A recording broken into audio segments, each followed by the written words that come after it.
Base is dropped on a wall pass Wednesday. Thanks for hanging out with us here on Soccer's Morning Show. Soccer down here, John here, Jared there, you there. Plenty to talk about this morning. We have guests, as we always do on Wall Pass Wednesday, and as always, anything's on the table. There's Spurs looking for investors. Luis Rubiales gets arrested at the airport. Sasha Kljestan, Des Moines Menace, playing tonight. In Open Cup, we've got Open Cup. Tyler Pilgrim joining us at 9:15 to discuss She Believes, anything else on his mind, Atlanta United, all that kind of stuff.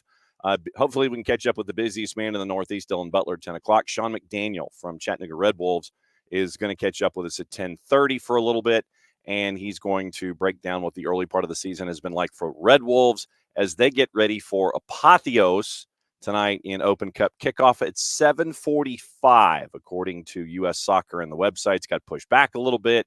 So 7:45 kick for Apotheos and Red Wolves tonight. So, Jarrett, any clue what to anticipate with this one tonight with Red Wolves and Apotheos? Nope. Look, man, we've seen Red Wolves. It'll be fun to catch up with Coach and hear about how things are going for them. We saw them on a personal level earlier in the season in preseason against Atlanta United, too. Right. Apotheos, we haven't really seen yet other than an open door friendly because their first U.S. Open Cup game was canceled. Yes, and that's the MPSL season hasn't started yet. Yes. So, yeah, man, you're just kind of throwing the 20-sided die here and seeing what pops up. It will be interesting tonight to see what it looks like at Silverbacks Park. For those of you anywhere close to the environment, morning will, go ahead, drop by. That's the beauty of the Open Cup. We can catch up. We can see each other. So the plan is to kind of be there for a little bit and see what's going on when it comes to Apotheos and with Chattanooga Red Wolves. And so GM Sean McDaniel catching up with us at 10:30 this morning. So Tyler doing a couple of minutes. And so with opening kickoff, and as always, it's brought to us by our friends at Kickoff Coffee, kickoffcoffeeco.com. That's your QR code. For those of you who are watching, however you're watching us in a video sense, either on the YouTube channel, on the Twitch, or the 280-character app, you hit that QR code, you go to our friends at Kickoff Coffee, and then when you check out and you start your day, or maybe kick off your day with Kickoff Coffee, use the code SOCCERDOWNHERE15. You get 15% off your purchase. They, in turn, take 10% reinvested into youth games, youth initiatives. Very, very cool stuff from our friends at Kickoff Coffee and kickoffcoffeeco.com. Yesterday, up at the Children's Healthcare of Atlanta training ground, it was crowded.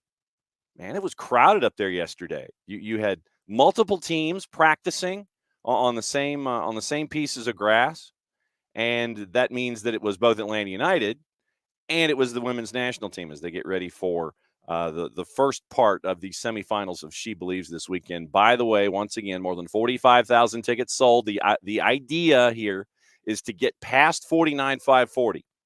49,540. That is the largest attendance for something that is heavily non-competitional.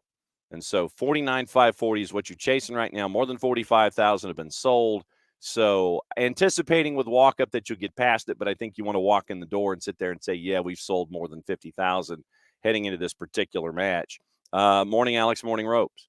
So yesterday, they had the press conference opportunity, and you got to catch up with folks. Emily Sonnet, it's a chance for her to return home. Here's her thoughts about coming back in, I think it's the first time in like over a decade that she's had the chance to play in Atlanta. I thought, will I be old enough to use it? I do think it's a great market. I think it's a great, I just think of weather year round, being able to train here. I think it's great that it's coming to Atlanta. Obviously biased, but yeah, that's one of my first thoughts. How would you explain the city's rise as kind of a soccer city, a soccer hotbed? Yeah, I know. I think it's kind of interesting. I was here, obviously, the first year that the MLS team started. So to see how successful that was, with marketing, you're seeing how everyone's going. That's, you're getting 50, 60K, like people come to the game. Did I think it was going to be that way? I'm not sure, but I cannot believe how much it was capitalized on. And being able to, I think I've gone to 2 or 3 Atlanta United games. Okay. Being away, obviously, in season. Yeah. But being able to come back and see that energy is, I think, is something that we're going to get for our game here. No joke. when you get 50,000 in Mercedes-Benz. Going to be very, very cool. The 300 level, once again, open. So fill up the 300 level. Alex Morgan, all business. She was all BIDNESS. And so when Maddie Cruz caught up with her, here's what Alex was thinking about facing Japan on the weekend.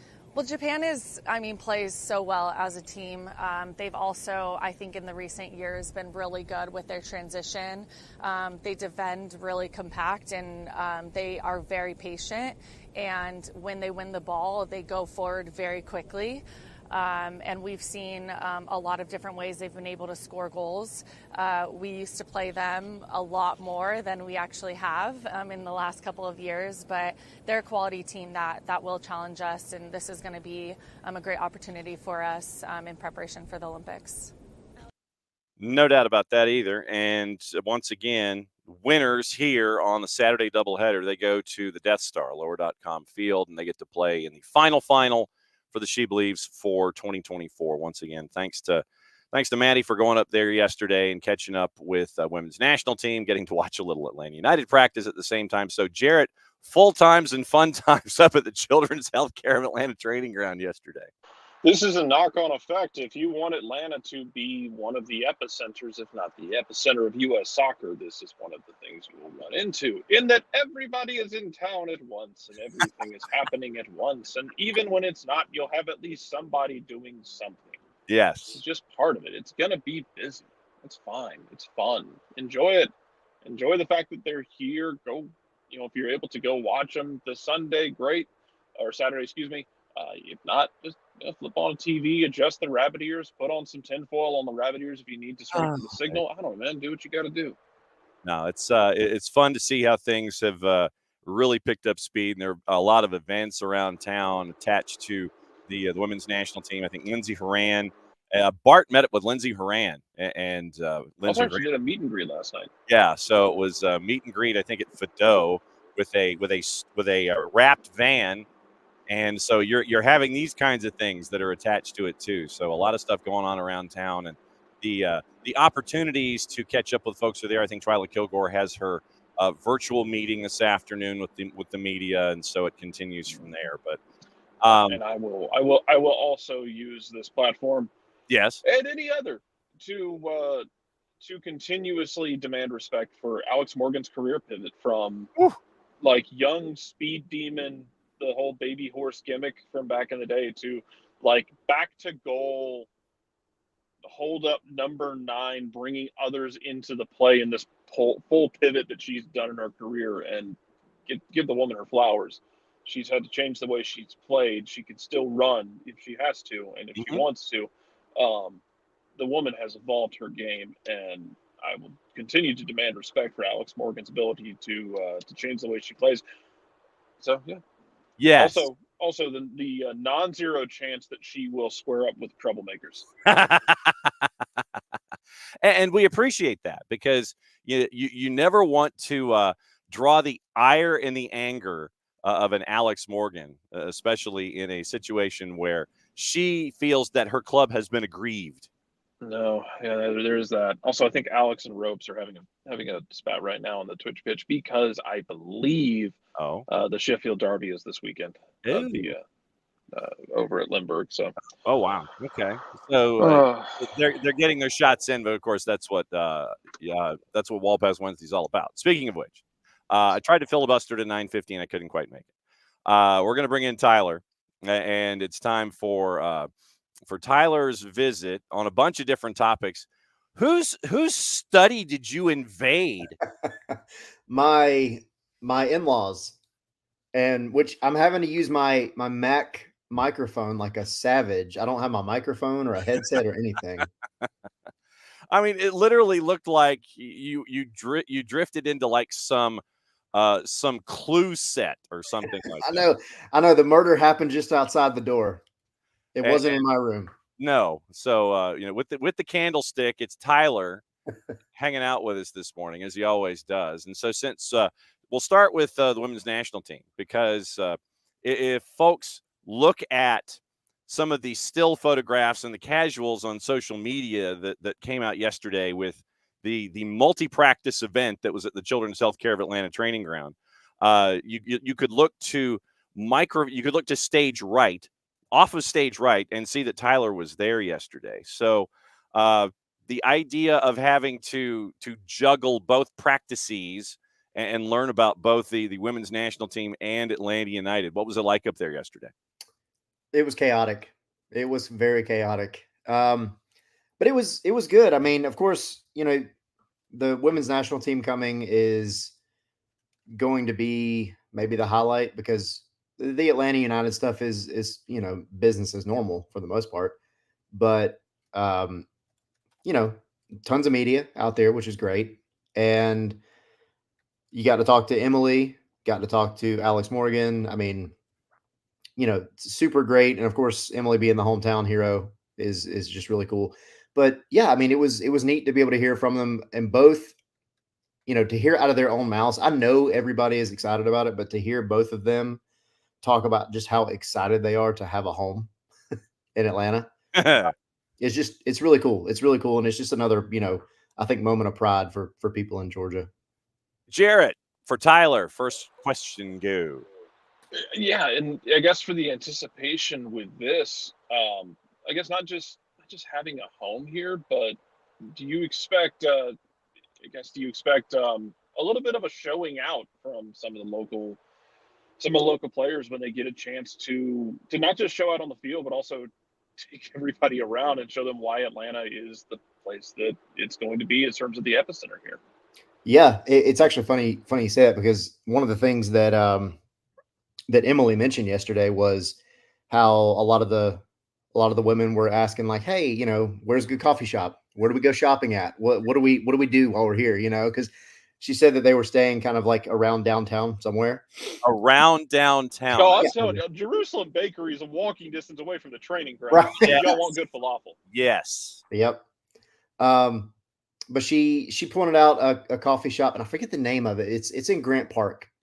And the name is escaping me right now. But anyway, she was explaining like, it's such a great place. She talked about, being here as a kid and playing like down in Columbus and the ungodly heat and humidity and about how it made her fitness so much better and prepared her for her whole career. Essentially, it was really funny, but no, I mean, she's essentially acting as the tour guide. She's the ambassador. Yeah. And she gave the warning of the pollen as well. So they're all getting used to the pollen. As if the field wasn't dusted with pollen, surely. Right. Just a yellow haze over everything out there. It's like, wait a second, this grass isn't green. What's going on here? What's all that stuff kicking up? Obviously, right now, this is part of the big blast-off week for Atlanta and the National Training Center reveal, groundbreaking. I imagine there's probably going to be on Monday morning some ceremonial clipping of a piece of tape with a rather large pair of scissors, those things. And you're going to have, and I think it's safe to say, even though we haven't sold that many tickets, you're going to have north of 50,000 people watching a She Believes semifinal at Mercedes-Benz Stadium. And it continues to adds to the dossier. It adds to the legend that Atlanta is building here when it comes to like not just Major League Soccer. As Emily Sonnet said, it is having a She Believes, having all of those dates coming up in 26. By the way, we still don't have a 27 schedule or a home venue yet, just out loud. But I mean, it's another step in the stage of the growth of all of this and the foundation that is Atlanta and national soccer, really, and international soccer. Yeah, I mean, I just wrote an article about it, and I'm trying to think of the number. I think it's 45,517 was what they told us yesterday morning, about almost 24 hours ago. So you're north of the 45,000 mark. They said the current record for a friendly, because this is considered a friendly, which is it's a technicality, but it's a friendly. Yeah. Is 49,000. So I mean 49,540. Yeah. Yep. I think you can do it. But either way, for the women's national team not to have been here since the Georgia Dome was still standing, right? And since then, you've had Atlanta United come in, break record after record after record. Everything else going on in soccer in Atlanta, of course, the recent news that y'all hit on a lot with Roswell and USL Super League, and so many good things happening. And now you have, big time players, 2-time World Cup winner, hometown heroes, everything coming here and talking about how grateful they are to have a home and have a place to where they all can come before a major tournament. And it was funny, Alex, she did drop one of her last lines that she dropped in the press conference yesterday was, I hope to see a women's team here in Atlanta one day. I mean, don't we all, man? Like an NWSL. Mm. Yep. I mean, look, the leagues are out there. The USLS is out there. That's part of what the USL Roswell project is looking to lean into. Arthur Blank has he has unsolicited. He has told Mike and Jason on 92.9, hey, he has mentioned women's soccer. And I think that you can find your avenues and everyone can continue to grow the sport however you wish to do so. I think you can find your road and you'll be okay with all of these different things that you can have here. I forgot to ask, what's the mug this morning? I am completely remiss. It is John Wayne. There we go. All right. There you go. Attaboy. Yeah, Pilgrim. Pilgrim. Yeah, Pilgrim. Attaboy, Pilgrim. I get it. I'm right there. That's it. I'm down. All right. So have you volunteered to let them know, considering that that the National Training Center is going to be on the south side? Have you given the Southern Crescent scouting report to the women's national team? No, and I need to let them know what's going on down in the southern reaches. Mm-hmm. But I figured let them break ground on it first, right? Like, okay, all right, get past the first moments. I mean, they came here, they were shocked by the 9,000 pollen count. They got tricked with the breezy weather yesterday, so it wasn't even like it was hot outside. I don't know. I mean, I hope I have plenty of time to make it happen, though. Well, I mean, the ACOG did tell the IOC that the average temperature was in the low 70s. Yep, I was about to say. When we got the Olympics, they told them like the average temperature in the summer was 70. Yeah. It didn't say it was at 3. Hey, you know what though? It's fine, because anytime you feel like, oh man, we lied to the IOC, don't worry about it, because next time you bid for anything, the guys you talk to will already be in jail for corruption, and it'll be a whole new group of people to lie to. Don't worry about it. Yeah.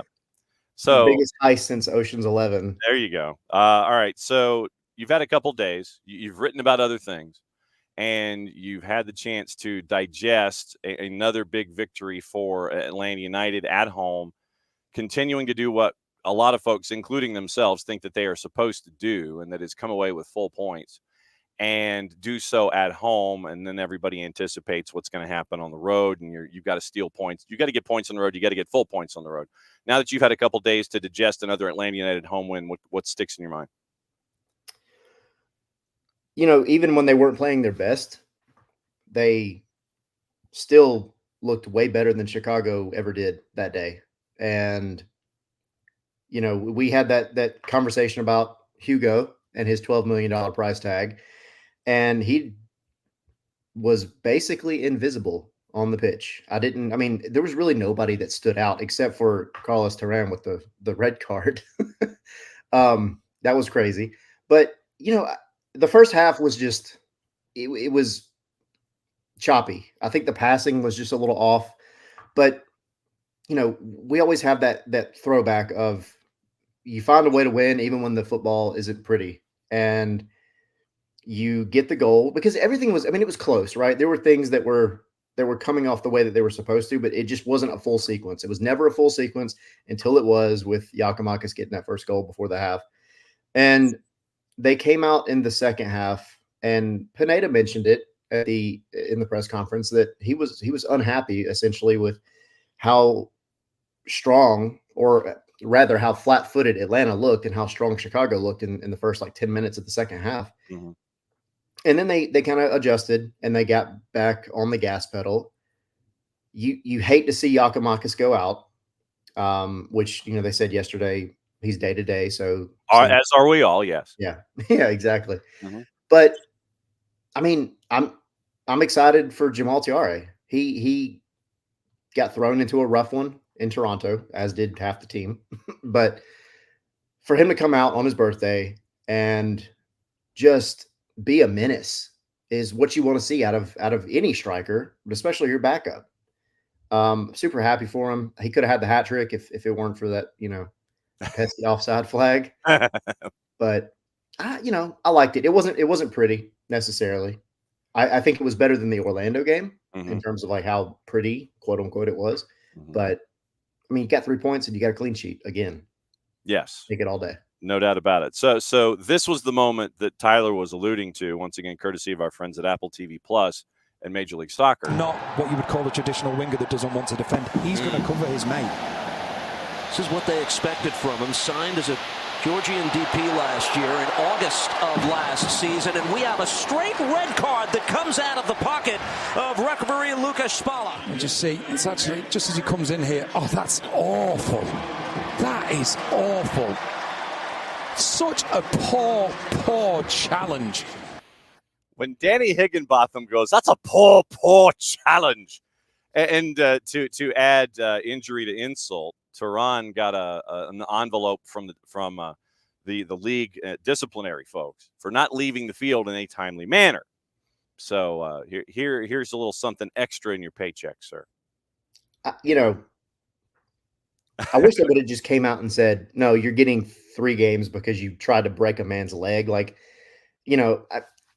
I will be the first to say, you get out there, you're playing, your legs are tired. Like, sometimes you get in that mindset of, it's almost like an out-of-body experience. You go to challenge for a ball and your leg just doesn't go where you wanted it to go. But to put your foot through somebody's leg like that, stud straight into the calf, I mean, whether it was purely on accident or not, it doesn't matter. I mean, we've seen suspensions get handed out for much less in this league. And so for them, I guess to cover it up, hide it, whatever you want to call it, behind, oh, he didn't leave the field in a timely manner. I don't think that was the problem. But it doesn't matter.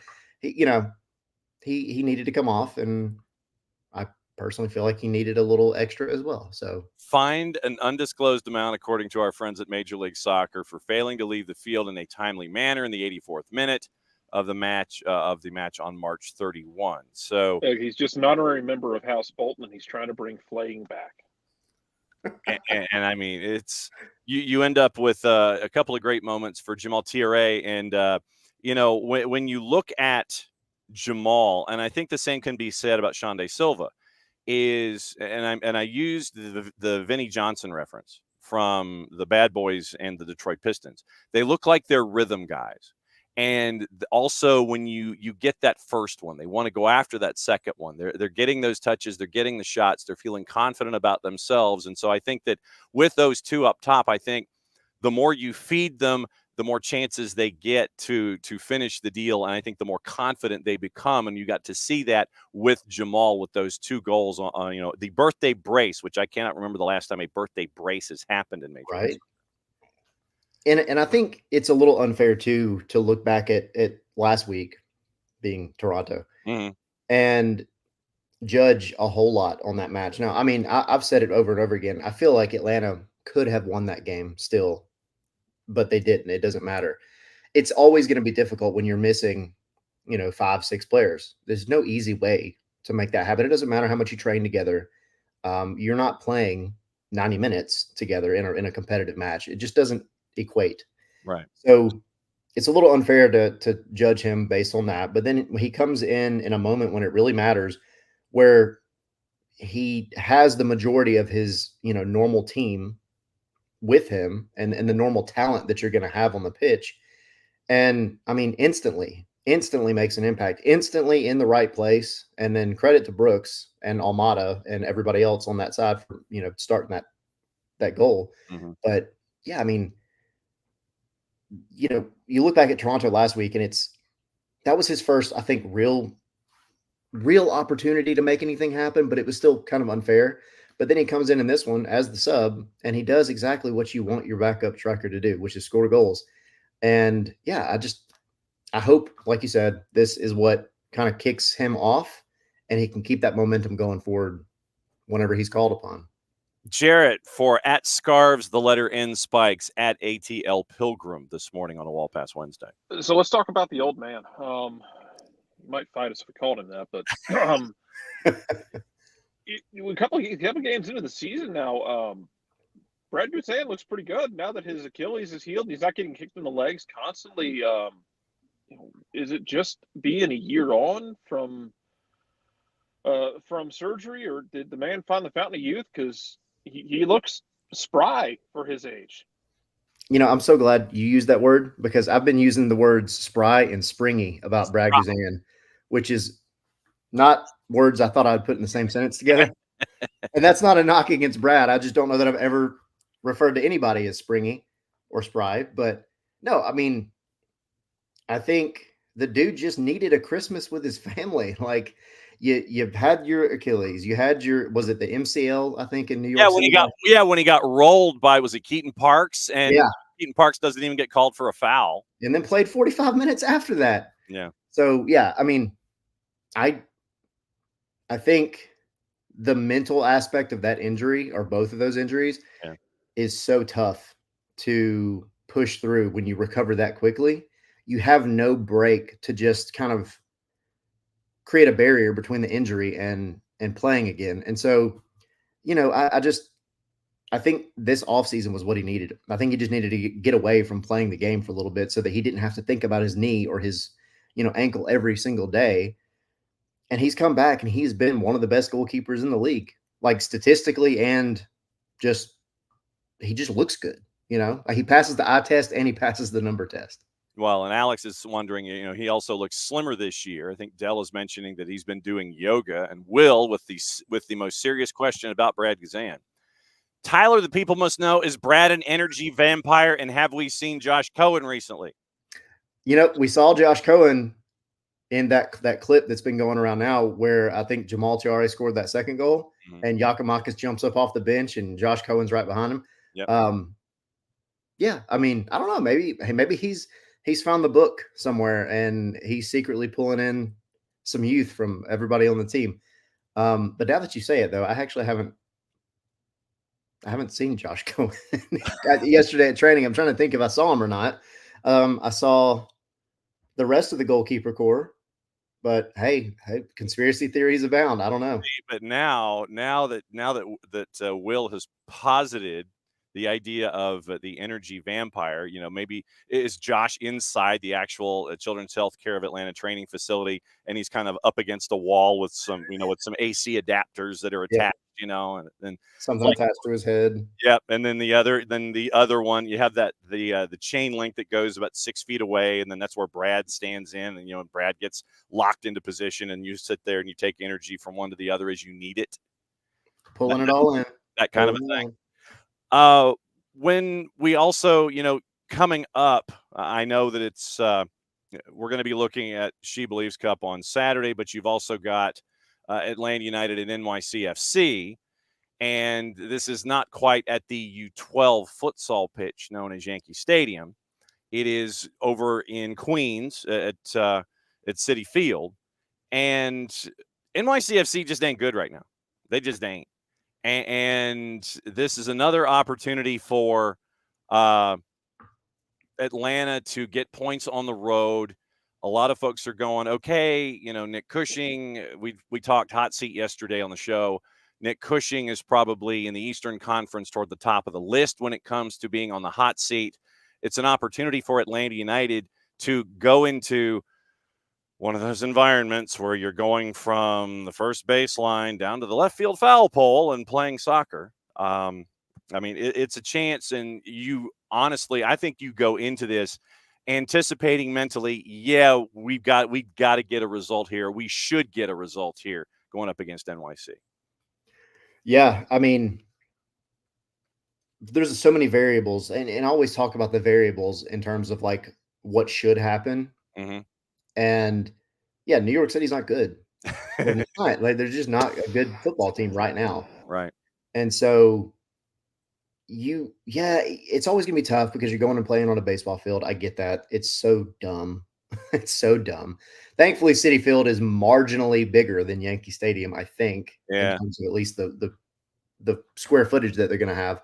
Yeah. But I mean, I don't even think a result is. I think you have to get the win. I Yeah. really do. Like you need to get some wins at some point in this.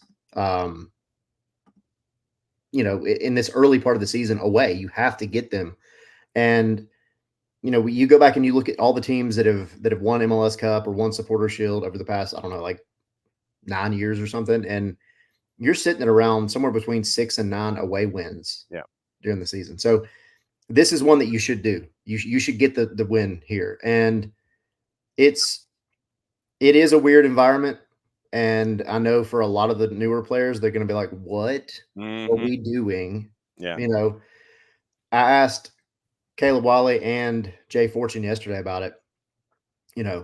How different is it going up there, especially Jay? I don't know if he'll play. I'm assuming he will, but for a midfielder, you're playing in very, very, very tight spaces. It's already tight, but it's exponentially tighter when you're in that midfield spot on a baseball field. So, they both just kind of shook their head and they said, we're going to play our game. We may have to adapt a little bit. And Jay said something I thought was very wise beyond his years. And he said, we know that not every game that we win this year is going to be pretty, and that's okay. But we're still going to get the win. And, I like that attitude. I like that attitude from him, but they both understand the difficulties and the challenges of playing on such a small pitch. But they said, like we have heard all season, they're going to play their game. They're focused inward. They're going to do what they do. And they know that they're the better team. And you get to try to do it. I like I said, it's not quite the U12 pitch where it is regulation, according to Major League Soccer. But Peter Vermes can walk it off and sit there and go, no, this is 67. This is not 70.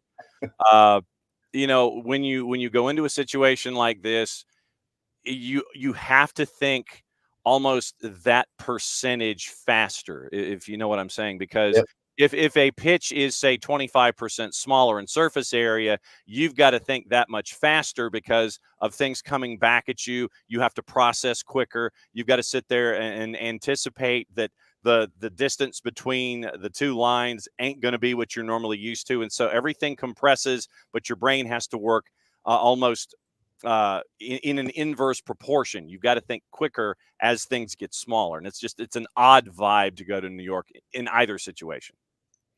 Yeah. And also from like a player's perspective, you play on a real regulation size pitch and you're training and, you're that guy. Let's say you're Bartosz Slish and you're the guy pinging a long ball over the midfield to Saba, making a run down the right-hand side. Well, when you do that 157 times in training on a regulation size pitch, you get pretty good at it. You're used to what you got to put on the ball and everything else. And then you go up to a baseball field and you have to adjust everything back down. And like you said, your speed, your mental speed, your thought process has to be quicker. Everything has to be quicker because it's just that much or that little distance to cover. So that was something that came up last year. Pineda, when New York City away week comes up, he will rope off the training ground to a much smaller size. And, they almost had it last year, even despite all the craziness with Brad and everything else. I mean, you didn't look bad up there last year. You're playing a team that's worse this year on a slightly bigger pitch. Again, variables, you have all the variables going for you. So I think, you've got to look at this as we're going to go and win this game and not just barely win it. Like you need to go and dominate a team on the road and help build that confidence up. I like it. I think, I'm optimistic about it. I think you have your opportunity here to show that everything you talked about in the preseason and all the work that you put in to try to be better on the road, this is the opportunity to show that it's going to pay off. And you mentioned something that it didn't trigger until you had mentioned it, just the waiting on, and I mean WEIGHTING, not the WAITING, but the weight that you're putting on a pass has to be altered because you're used to a certain distance and a certain weight, and it's like, okay, my follow through has to be X to get it from point A to point B. That's altered because of the distance that's there, and so it is a mental advantage that you have to push through for NYC in those environments to make sure that, okay, I need to take a little bit off of it here. I need to add a little bit more here.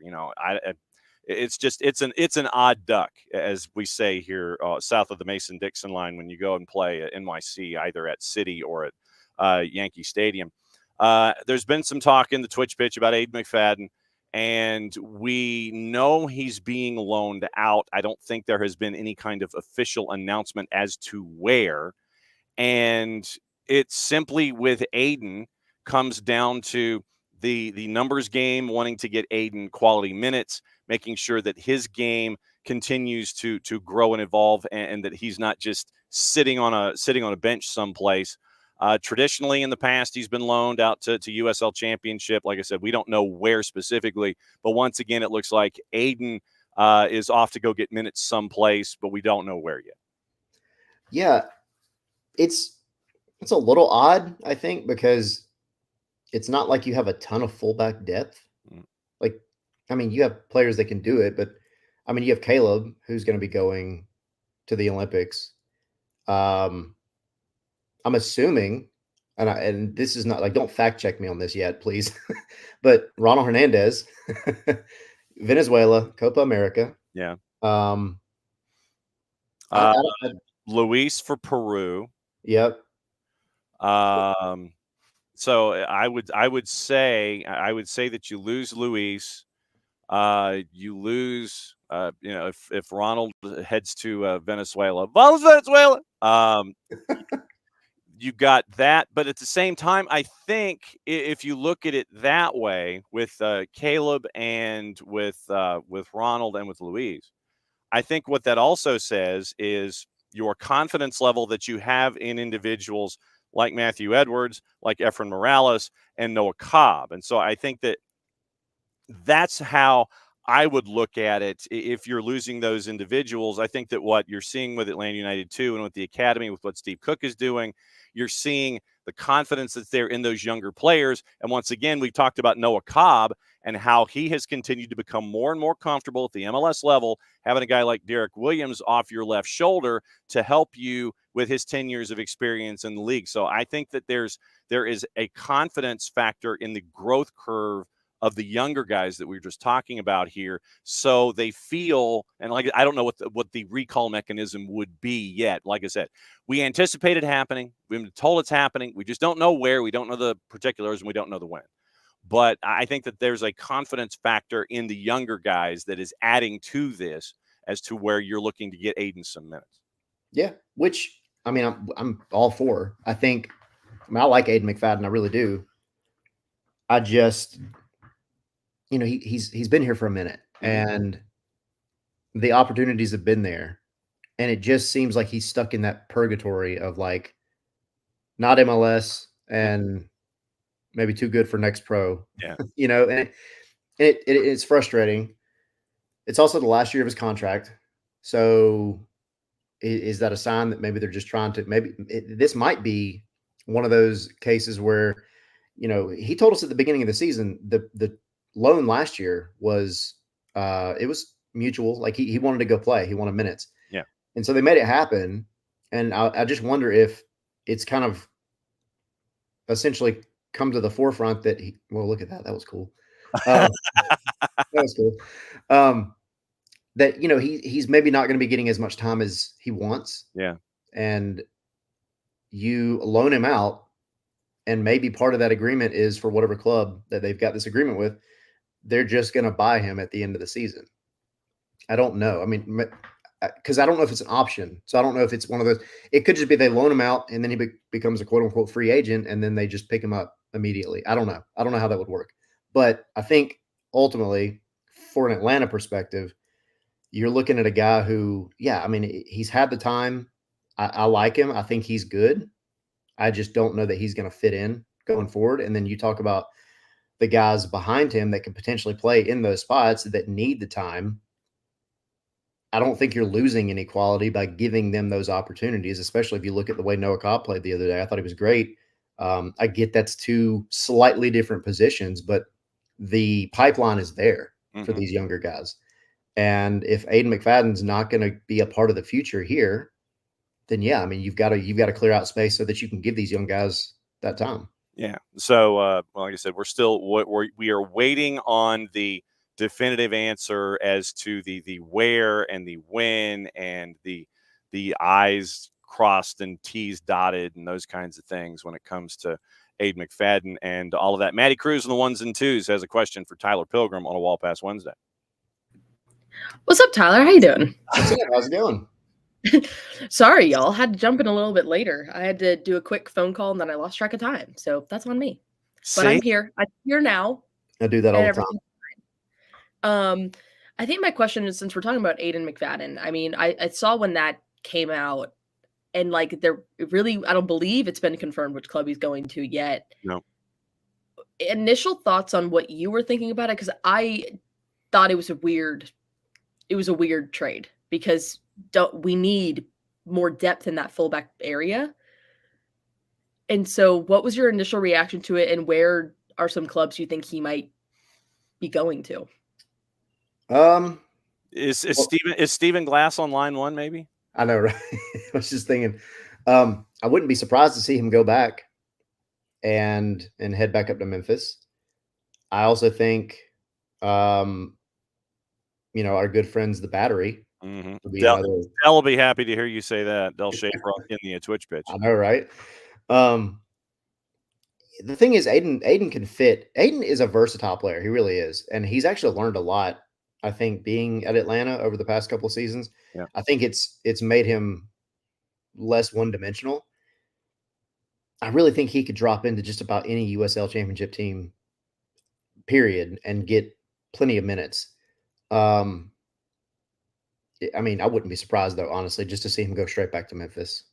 I wouldn't be surprised at it. So I don't know. But yeah, I think with the depth, like I mentioned it a minute ago, but it is odd. But we also have seen over the past, especially since Garth has been here, so the past, a little over calendar year, that they're not making these moves without a plan in place. So there's clearly something, whether it is like, John mentioned, you're just making room for the young guys to come up, or maybe there's some other kind of loan move coming in like they did with Daniel Rios, which, was kind of out of nowhere, kind of. Mm-hmm. So I don't know. I mean, it seems like this is the beginning, like the first cog turning. That's going to start turning a few others.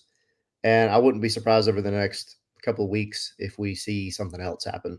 Yep. Ronald, folks are asking in the Twitch pitch about Ronald Hernandez, Emilio specifically, and Ronald is in the last year of his deal. He on New Year's Eve, that is officially it. When it turns New Year's Day, that is it for Ronald Hernandez in this current contract. You have, just to let everybody know, Brad, but I think there's another option here. Dax, Jamal, Daniel Rios, who's on loan, Ronald Hernandez, Nick Firmino, Aiden McFadden, Efren Morales, Tyler Wolf, Jay Fortune. That is your New Year's Eve 2024 contract update. And so, if you and Emilio mentions the point, if Ronald goes, then Aiden comes back. But once again, it's you're looking at trying to figure out, okay, is there interest? Do you do something while you have control of the asset and try to do something in the summer window? Do you need Ronald and his experience to get you through this run because of the multiple competitions? All these different things are in play.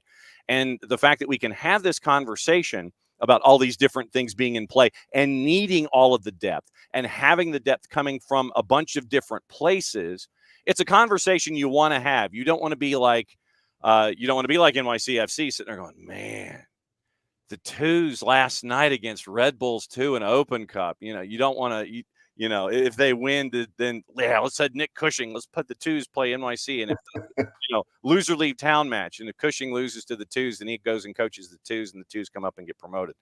You want to have these conversations. I mean, you want to be in a position where you're sitting there and you're saying, okay, if then, instead of being, at the bottom of the table and sitting there going, man, how do we slog our way out of this? These are conversations about depth and all these different angles that you want to have, and you're having them this year with Atlanta United too, and Atlanta United. Yeah, and I think one thing too that kind of pops out to me about Atlanta's fullbacks is it's not easy to find the type of fullback that Atlanta wants. Mm-mm. Like they're kind of unicorns in MLS. I mean, you look at Brooks Lennon and Caleb Wiley, and they're both improving on their defensive game, but they're very attack oriented. And Pineda has said over and over again that he wants his fullbacks, like they're defenders first and foremost. They have to defend well. And that's been a big focus, as the whole team tries to improve their defensive capabilities, especially over the last 2 seasons. But they innately have the ability to go forward and make something happen. And I just don't know that you've seen a ton of that with Ronald Hernandez and Aiden McFadden in the time that now Aiden with the twos to a degree, but still, I don't even think as much as you would like. Yeah. And so, yeah, I mean, maybe it is one of those situations where they have somebody in mind and they're trying to make that move for a little bit of depth. I don't know. I mean, this is all speculation. This is just me playing football manager in my head, but that's as we do. Mhm. But I think for the type of the profile of fullback that Pineda wants on this team, this is not a knock against either one of them, Ronald Hernandez or Aiden McFadden, but I just don't know that they quite fit the profile that the club wants. And quoting one of the great character actors of the 20th century in a role from The Hunt for Red October, Russians don't take a dump, son, without a plan. That is true. Fred Dalton Thompson. So you have all of the, you're playing Vulcan chess is what you're trying to do. You're trying to play Vulcan chess, and everybody else is trying to play checkers here in Major League Soccer. Trying. Yeah. I mean, that's what you're trying to do. It's, you're trying to sit there and work in 3 dimensions, if not 4, and figure out, okay, what can we do here and this and this and this and this and this. And then you end up with, as I flip the conversation to the rest of Major League Soccer, you end up with LAFC, who brings in your doppelganger, apparently, come the summer transfer window, and Olivier Giroud. See, now this is what we need. Maddie, this is what we need when LAFC in the summer plays Atlanta United. We need a side-by-side comparison of Tyler and Olivier Giroud. Tyler has to get rid of the hat, but nevertheless, we need these side-by-side facial comparisons between Olivier Giroud and Tyler Pilgrim. That's what we need. Is this your long lost twin? I mean, it could be a doppelganger. That's what we're staring at. Yeah. I don't know in what universe anybody thinks I look like that beautiful man. Because it's certainly not this one. No, but you got guys like LAFC and John Thorrington. They want to sit there and go right up to the edge. Inter Miami apparently has signed someone else new, and with all of the injuries, and it literally is you're trying to slide folks in when folks get injured. What can we do to fill this space? What does this count against the cap? Messi and friends signed Leo Afonso, by the way, for the 24 season, option spanning 25 to 27. He was their second round selection from the University of Virginia. So you would anticipate that he's not going to be that much of a deal up against the cap. But you got guys like Thorrington, you've got guys like Chris Henderson, you got guys like Carlos Bocanegra with Atlanta. They're trying to figure out how they can make things work, where we see folks like in Seattle right now who are at the bottom of the table, and they're just injured and they're stuck. And they don't have the same kind of ways to go around the situation like we're seeing with, like we're discussing here with LA, with Messi and friends, and with Atlanta. Yeah. And it's funny because like you talk about Giroud, and it's crazy how LA missing one key piece can go from one of the best teams in the league to just like what happened. Dude, they only had 18 guys on their roster at the beginning of the season. They still needed to fill roster space. That's true. It's crazy. You can barely fill out the team sheet. But yeah, I mean, we always talk about the parity in the league, and sometimes I get irritated hearing that word over and over again, but it's true. And, one team one year can look totally different come, the end of February when the league starts back up. But it doesn't just stop. Yeah. at the beginning of the season. What? I know, right? Like, What? I don't, it's revelationary or anything, bombshell, but you got to continue looking. And Bocanegra, I've said it before, but like Bocanegra can bring in the talent. He's shown he can bring in the talent. But you have Garth Lagerwey up there, who I think provides a little bit more of a vision, and you have them working together. And I actually think it's a really good thing. I think both that pairing is really, really solid. And so, yeah, if this is the beginning of a series of chess moves, I mean, I'll sit back and watch, and I'll enjoy it and see what happens. All right. So speaking of sitting back and watching things and seeing what happens, I know that you and the SNS folks are going to be at She Believes, but then there's something at a shiny hotel close by that we need to talk about. Yeah, we are going to be just after the doubleheader. We're going to be over at the Nest on 4 bar, which is at the Signia by Hilton Hotel, which is that big glass building right next to the Benz, next to the backyard. Where it is not $7 a night to get a room. Right. It is not. That is true. But the bar is open to the public. You just go in the doors, go up the escalators to the 4th floor. And yeah, we're going to be doing the live show, talking about She Believes Cup and previewing the Atlanta match. And then we're going to just sit down and hang out at the bar and watch the game. There you go. Hopefully watch a win. There it is. So Tyler, Scarves and Spikes, at Scarves, the letter N Spikes on the 280 character app, at ATL Pilgrim on the 280 character app. Enjoy the stuff out of your John Wayne mug, and just make sure that Colonel Mustard does not chase after you with the candlestick there in the substitute studio. Yeah. And obviously we're going to be, we'll see you this weekend there at Mercedes-Benz with 50,000 of our best friends. And we'll catch up with you soon. Thanks for hanging out with us as you always do on a Wall Pass Wednesday, because it always goes off the rails. We appreciate it. There you go. That's Tyler. And so Tyler's going to, go have breakfast or something, some 5-course meal, it'll be like off to the sides, and, the long rectangular table and all those kinds of things. Yes, Tyler, would you like an extra thing in your coffee? So yeah, you get the cubes of sugar. You sit there. How many cubes of sugar would you like, Mr. Pilgrim? Yes, 3. Okay, fine. And, you have the folks with the white gloves, and they bow and genuflect. And so, I mean, when you got a study like that, you got to take full advantage of it, Maddie. I mean, seriously, you got to take full advantage of something like that. And I think Tyler's doing it.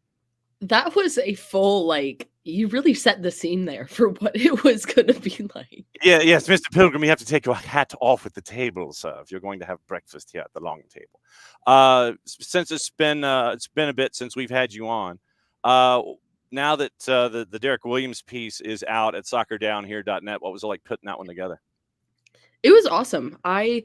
I really enjoyed it, because one thing that really stuck out to me was when he had his talk with the media before the match on Sunday. He talked a lot about, his communication and how he's very vocal on the field. And that was a big thing for him. One thing that also really captured me was he mentioned, it's how you speak to people. And he said that he had to learn that throughout a little bit. And so I wanted to know more about that. So in asking him about that, I learned, that he learned it when he was traded from the LA Galaxy to DC United, and that, he played well, but he didn't feel like his relationships really stuck. And so kind of figuring that out and that balance with it. And, I feel like you've heard from every other player there, Jay Fortune, everyone else who has talked about Derek in that back line says that he's always talking to them, even if they're in the midfield, if they're in the front line. He's always communicating. He's always saying stuff that he sees. And I think that's very important to a squad. Nothing like having somebody at full chirp behind you for a full 90 minutes. It's like, so how's the weather up there? What's going on? Hey, how move, all those kinds of things. Having somebody at full chirp, that's going to keep you engaged mentally, even if there is no real direct connection with what's going on in front of you. Since we got to listen to the sound that you picked up from Emily Sonnet and Alex Morgan, what other takeaways did you have from practice yesterday? I mean, a lot of the questions were really based off of you're in Atlanta, this is the home of U.S. soccer now, kind of just, it was fun. It was so fun. Alex was talking a lot about how the younger players, it's that mix. They have players that are 16, 17 years old, and how that dynamic has kind of been adjusting for them. Yep. Especially going into the She Believes Cup, how it's going to be a huge a huge game for them to really see where they're at for the Olympics. She believes is going to be huge for that and figuring out who's going to make it and what it's going to look like when they go compete there. And then Emily Sonnet, it was a lot about, her being a homegrown, her being from Marietta, and just seeing the growth of soccer. One thing I loved is how she explained how soccer's really grown in Atlanta, and a lot of that is due to the growth of Atlanta United. But something she also really clued in on was it's always been here. They just needed an outlet for it to, fester and grow. And it's fun. I'm excited for the rest of the week. It's going to be a lot of fun. Yeah, it is doubleheader. She believes right now north of 45,000 for the friendly record. 49,540 is what we're looking at. And so, like I said, I anticipate we'll get there. It'd be nice if you walked in the door with 50, then you had your walk up and you're north of 50 for the friendly that is the She Believes Cup. Coming up at Mercedes-Benz on Saturday, 12:30. Pregame starts at 12 on 92.9 The Game. Jess and Jason will have the call for you there. And that's going to be a hoot. And it's going to be a part of a very, very busy Saturday for them. Very, very busy week for them, because Maddie got to hang out with Jess on the Southern Crescent a couple days ago and do some really cool things that were attached. I mean, folks might have seen this on social, but what was all that about, where they got to see the picture of you and Jess? What was going on in the area in the Southern Crescent south of the city? Yeah, so all the week leading up to the She Believes Cup, USA, the federation, they're partnering with AYSO, and basically it's just, to let kids come out and play soccer. It's just getting kids involved and getting them wanting to play soccer. And it was so fun. Me and Jess were coaching little kids. She was the coach, I was the assistant coach. Obviously. So were you the get back coach, or what was going on here? I mean, it was really just I would set up some cones, and then we both would just be hanging out with the kids. We played a lot of 3v3, 4v4. It was just fun. It was a fun couple hours of just playing soccer and, getting to just spread the beautiful game. It was a lot of fun. I was very, very sweaty afterwards, though. It was because it was the weird overcast, but you would think it was going to rain, and then there was no wind, there was nothing. It was just heat. Thick. And so it was, the weather was not it, but it was so much fun. Yeah. So all these events are going to be in and around the city for the week leading up to She Believes. A very, very cool kickoff for the She Believes Cup this week. And once again, 92.9 The Game of the Odyssey app, kickoff 12:30, probably 12:38 or something like that. And so the pregame starts at noon on Saturday, and we'll all be there, I guess, in some various and sundry capacity. Tyler and the Scarves and Spikes guys are going to do their after show over at Signia. So if you can't get in the door, you can go to Signia and you can go heckle them. So there's a bunch of things to discuss with them, and it's going to be great. It's a great environment and great to have all this stuff going on here in the city of Atlanta. It's going to be a very, very busy 3 years. And I think that this is probably the unofficial kickoff of all of that stuff that's going on for the next handful of seasons. Yesterday, we had Open Cup. And, we always like to sit there and look at Open Cup and go, okay, hey, what happened? Who's doing what, where, and when? And we ended up with some scores, and there were some scores that were surprising in one way or another. And we also had the CONCACAF Champions League. CONCACAF Champions League is the CONCACAF Champions Cup. It is the Triple C. And I know that Dylan Butler, who heard me screw that up, he's going to let me have it here when it comes to what's going on. So, Dylan, yes, I know I called it the old CCL instead of the Triple C. And so I guess that's 9 lashes with a cat o' nine tail or something. Listen, CCL has a better, it still has a better ring. Mm-hmm. CCC, not so much. So. Yeah, the Triple C, it sounds like something from the American president. It sounds like something that's one of those firms that recruits and is giving funds to candidates, the Triple C. So that's what that sounds like. We were talking about everything Major League Soccer before you came on, in the Triple C and the CCL, or the CONCACAF Hemispheric Extravaganza, or whatever you want to call it. And question came up, and it might be somewhat rhetorical. Why is it that we are still playing in baseball stadia in 2024? Any clues? Uh, Other than the fact that NYCFC is now finally building Dillon Butler Estates, and they will be gradually moving to that building.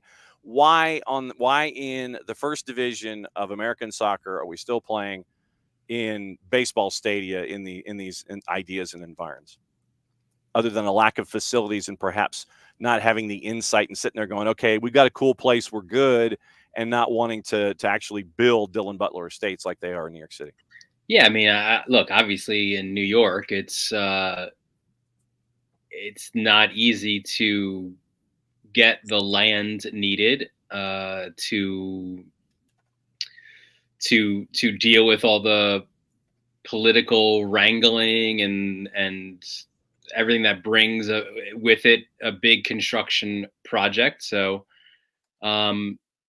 it's funny. I'm pretty well. Obviously, listen, it's named after me, so I'm pretty well versed in how this whole thing started. But ironically enough, like pretty much where NYCFC landed is where they started this whole highfalutin search for a stadium.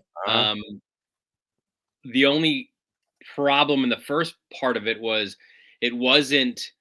It was like a few hundred yards over inside of Flushing Meadows Corona Park.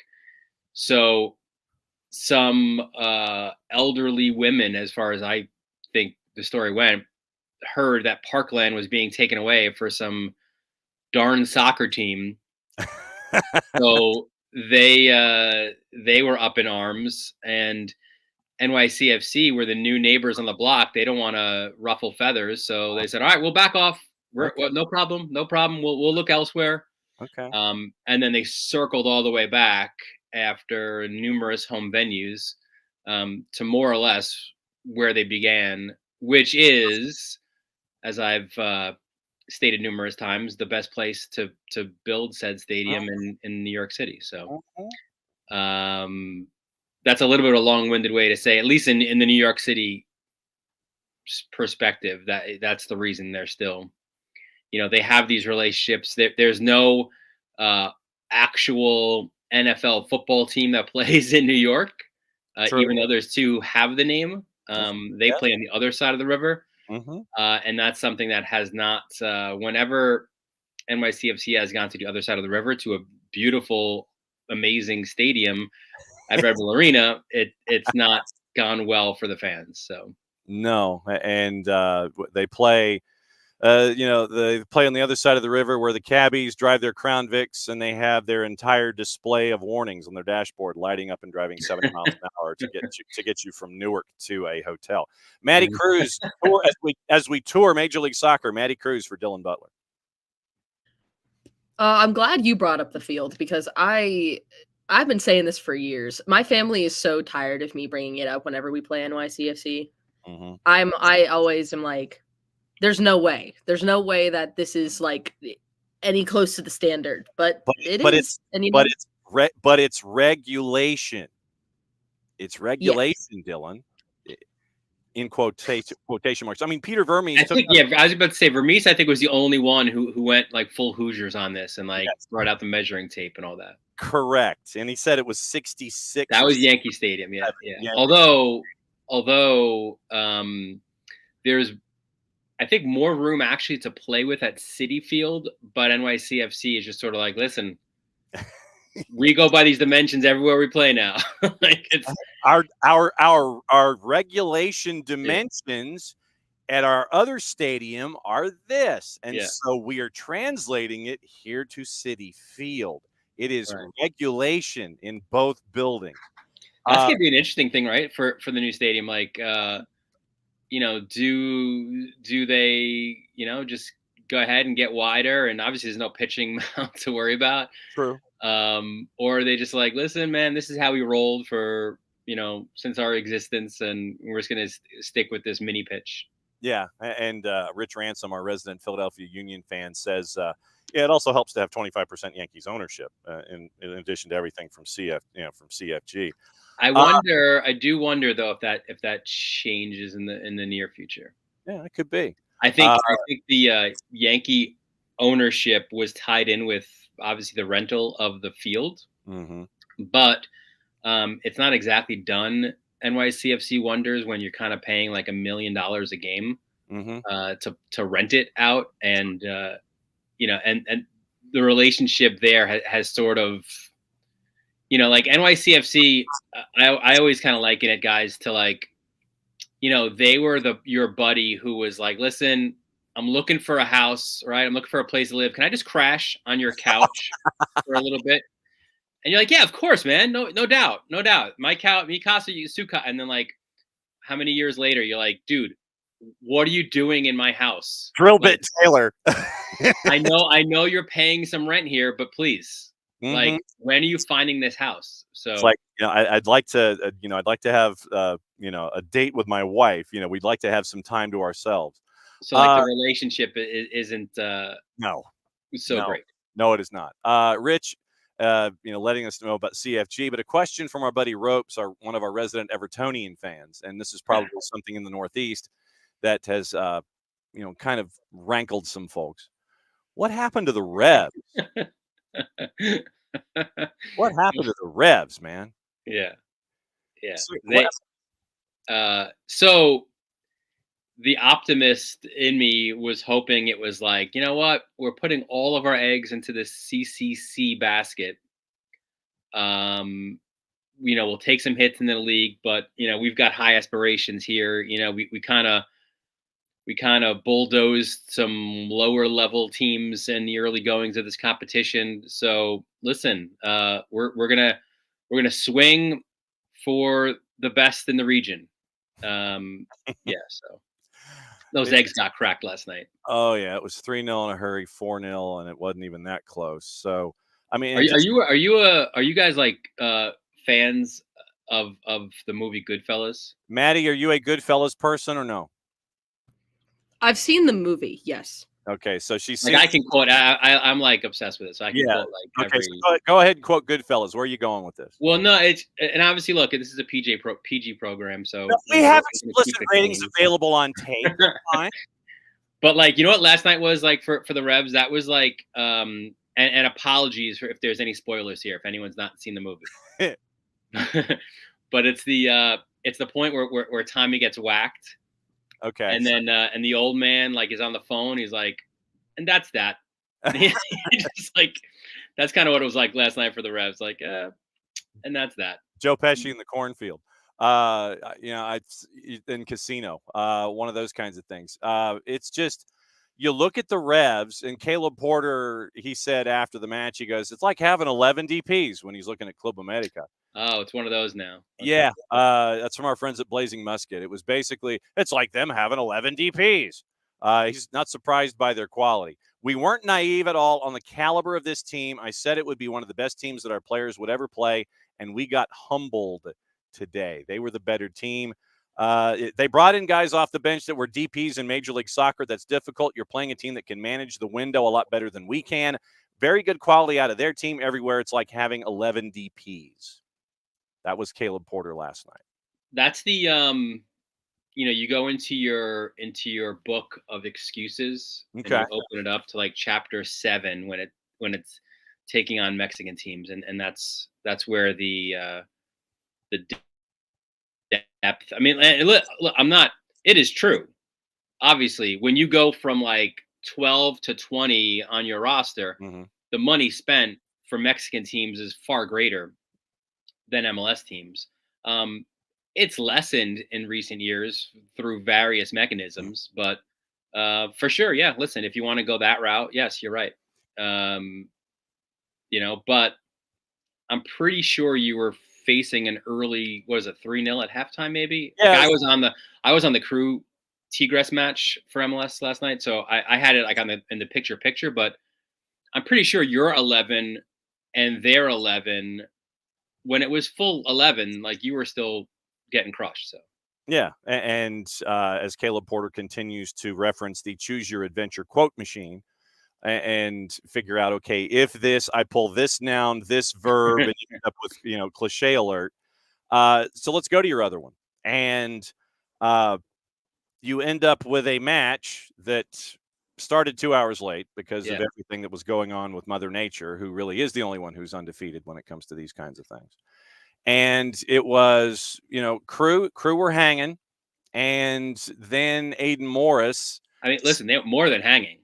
Like, they were taking the game to Tigres. Like, this game, and not to cut you off there, John, No. but like, this was sensational. Like, this is like the two matches I was really looking forward to if teams were full strength, and I mean that with Miami tonight, right? Like, was Miami Monterrey and Tigres Crew, because I think these are, and obviously Club America is right there too, but like, these are some of the best teams in the region, right? So, like, and with the star power. So, I thought it was it was like such a great chess match of two teams sticking to their principles and playing their styles, and you hope that the Crew doesn't look back on this and be like, man, we didn't take all our chances at home. Yeah. Like, you hope that they can get something when they go to Monterrey in a week's time, but there were opportunities there, like, a few from Rossi early, like 22nd minute, that the ball over the top from Schulte, that he settles so well, and the second touch was heavy, and then late, that 2-on-1, right? Like, Yeah. that's got to be finished. And that now if you're 2-1 up, you go to Monterrey, and yes, you've conceded the away goal through Gignac, of course. I'm shocked. But yeah, exactly. His 11,000th CCC goal. Crazy. But you feel a little bit better about the situation, but I think you still feel pretty good. Like, listen, Tigres has not lost to an MLS team at home, but you don't have to necessarily win, right? You've got to score goals. Yeah. So, yeah. But yes, listen, Aiden Morris, like, you've got to be smarter. Less than 2 minutes earlier that you picked up a yellow, and a silly one at that as well, right? Like, for yapping at the official, like, now you can't go full blooded into a challenge. Like, it's just not wise. And it's just so. I mean, he'll be obviously a big miss, and will the Cucho situation be resolved by then? See, you're reading my notes, and I wanted to Sean McDaniel, GM for Chattanooga Red Wolves, joining us in a little more than 10 minutes to talk Open Cup from League One. The whole Cucho thing. I think that the three of us will stipulate that Wilfred Nancy is a bad man, and we mean that in the most positive way possible.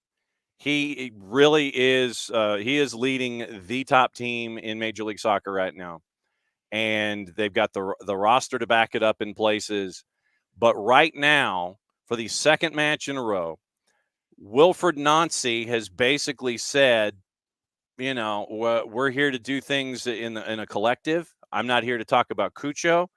And basically, Cucho is what George Orwell referred to, I think, as an unperson right now when it comes to Columbus Crew.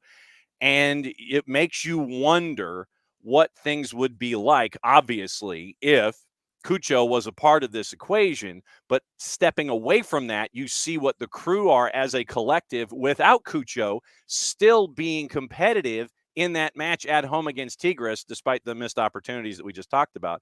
They're still hanging in there even without Cucho, and the Cucho thing, Wilfred Nancy don't want to talk about it. He's like, he ain't here. We're talking about who's here. And it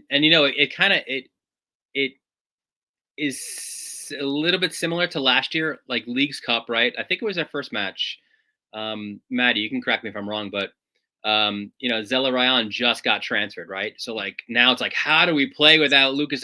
And they get a big resounding win in Leagues Cup against I forgot which club it was, but that proved it right there, right? Like, this is why they won MLS Cup and are a favorite to do so again, right? Or win the Supporters Shield. Like, the club is bigger than any one player. And, again, if you have your glass half full, even though there were some missed opportunities there, Diego Rossi gets on the score sheet, right? Mm-hmm. Like, and Nancy has said it about him too.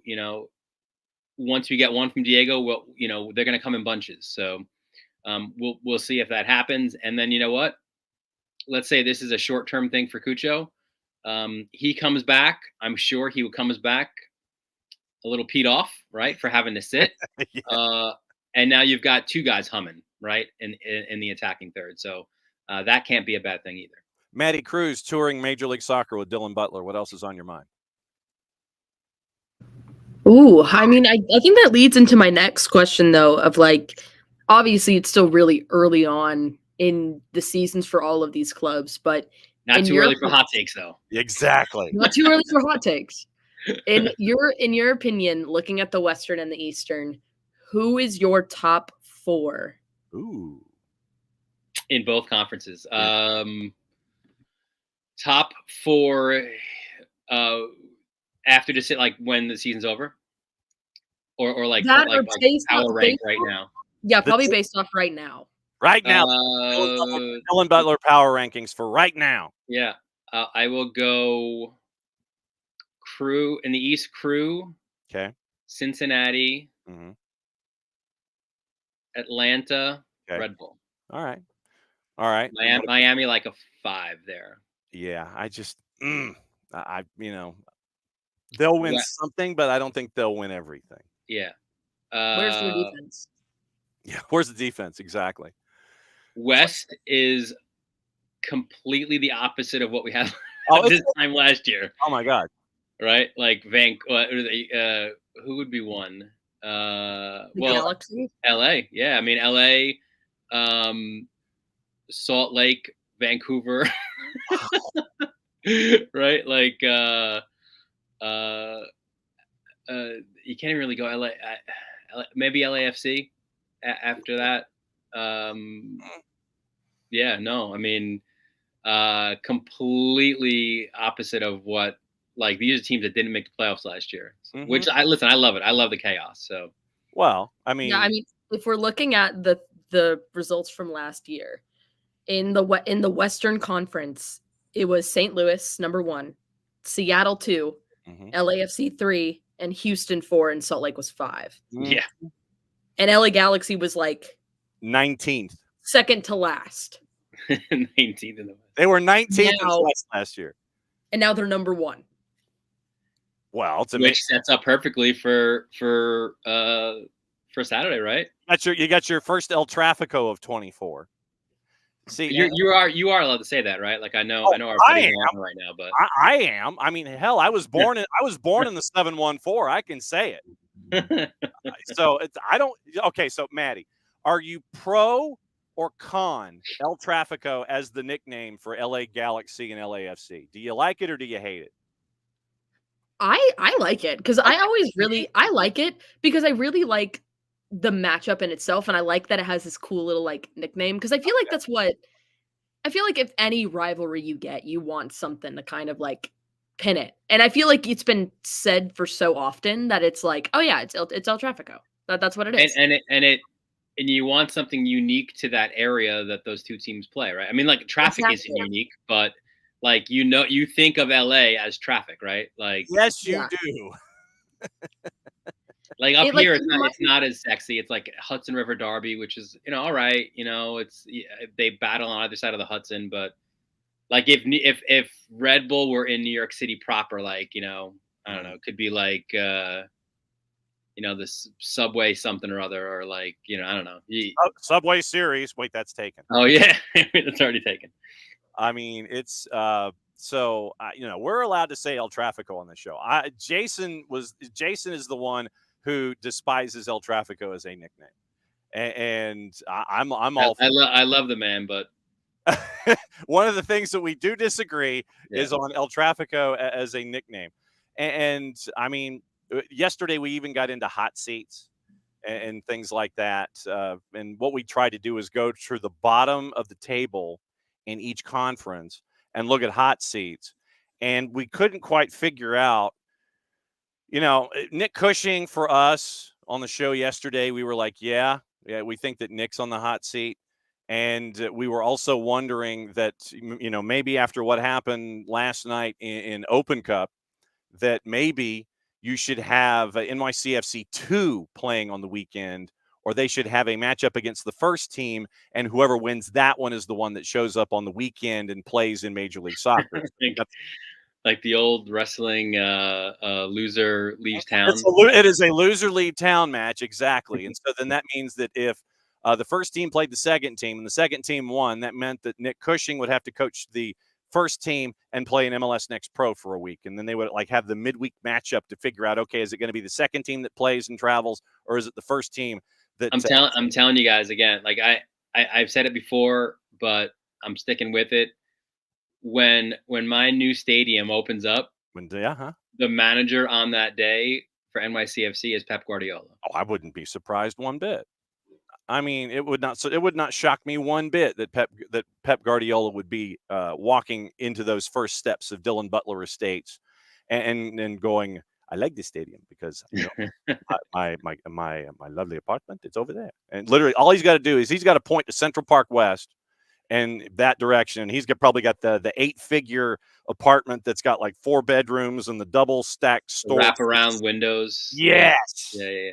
I am right there with you when it comes to Pep Guardiola and NYC. And then he brings back Tati Castellanos and everything will be fine, at least with Jarrett anyway. What's going on with you with MLSsoccer.com? What are they having you working on this weekend?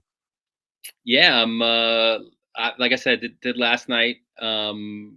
CCC action. I was supposed to be on a lacrosse game tonight, not happening.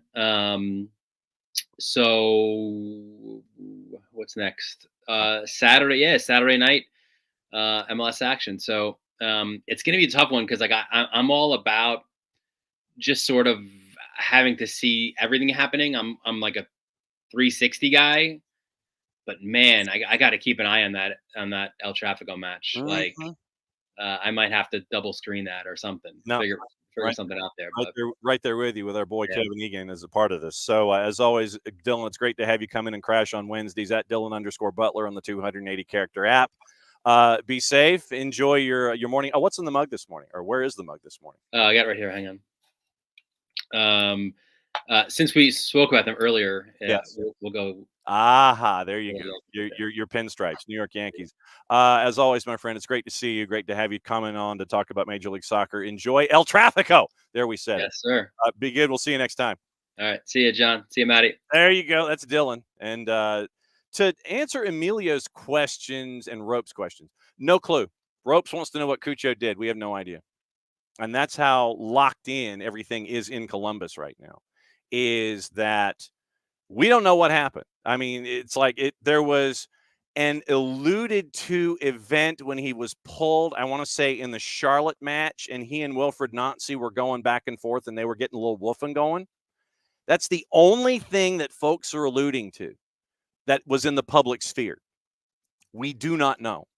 And this is like state secret CIA kind of stuff that we're talking about here when it comes to what's going on with Cucho and Wilfred Nancy with these two. We have no idea specifically, but a lot of folks are going back to that moment when Cucho was pulled. He wasn't happy. He's yelling at Nancy. They go at it a little bit. And basically Wilfred Nancy's like, well, bruh, I'm the one who's in charge. That's it.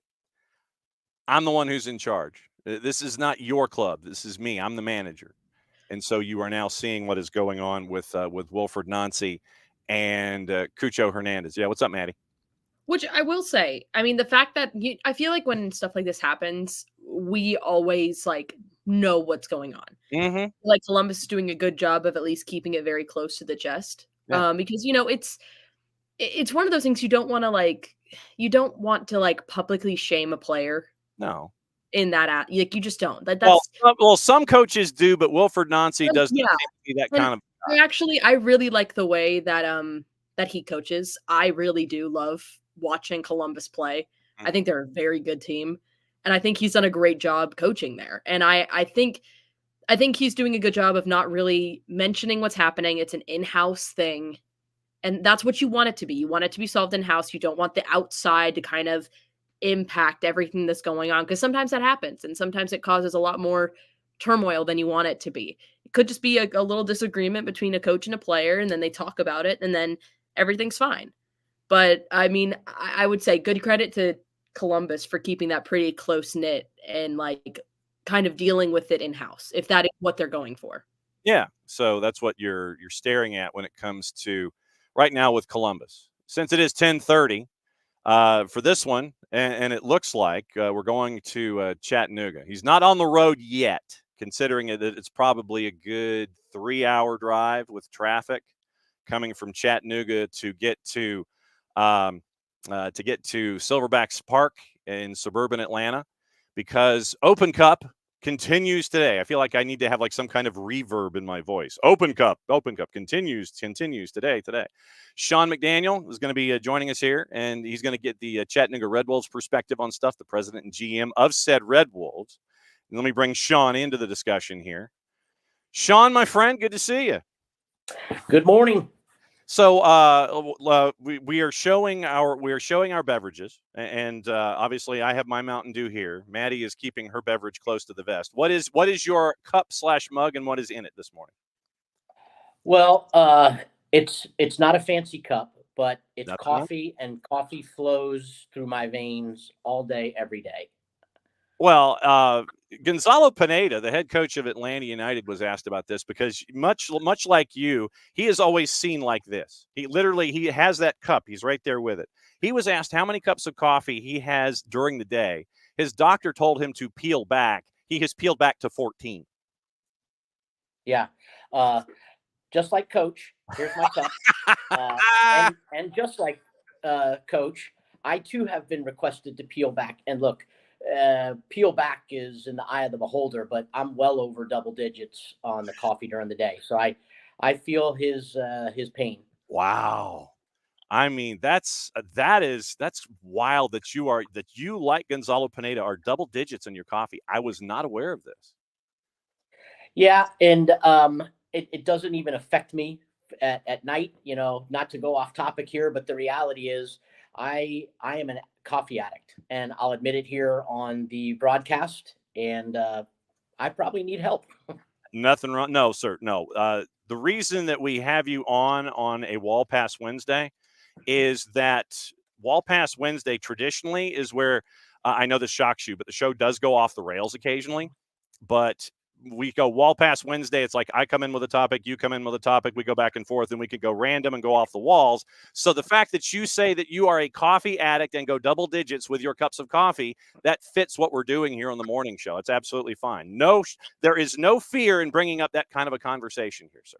None. Well, if I can be a help and a voice of reason for anybody else out there, or they just want to have a support group, we can double dip for sure.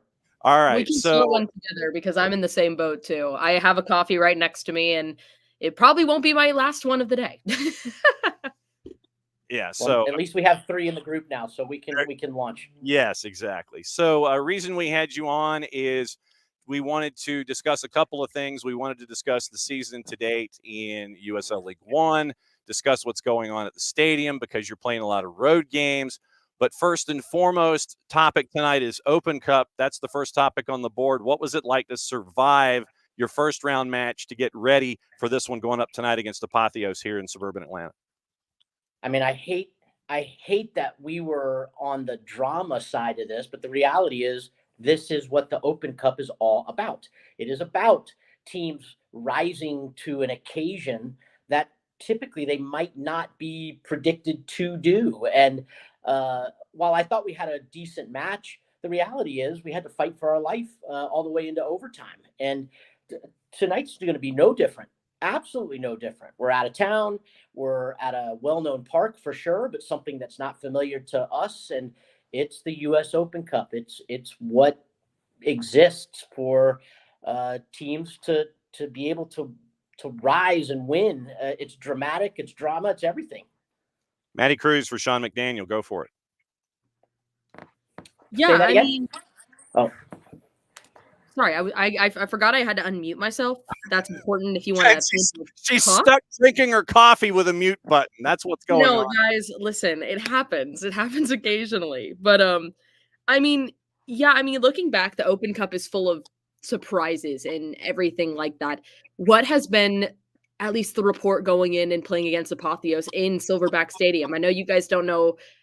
You guys know it's a historic stadium and not, but what has been the message like around the club this week leading into this match against Apotheos? Well, I think we can just look at even this year's Open Cup, even though we've had just one and a partial second round completed.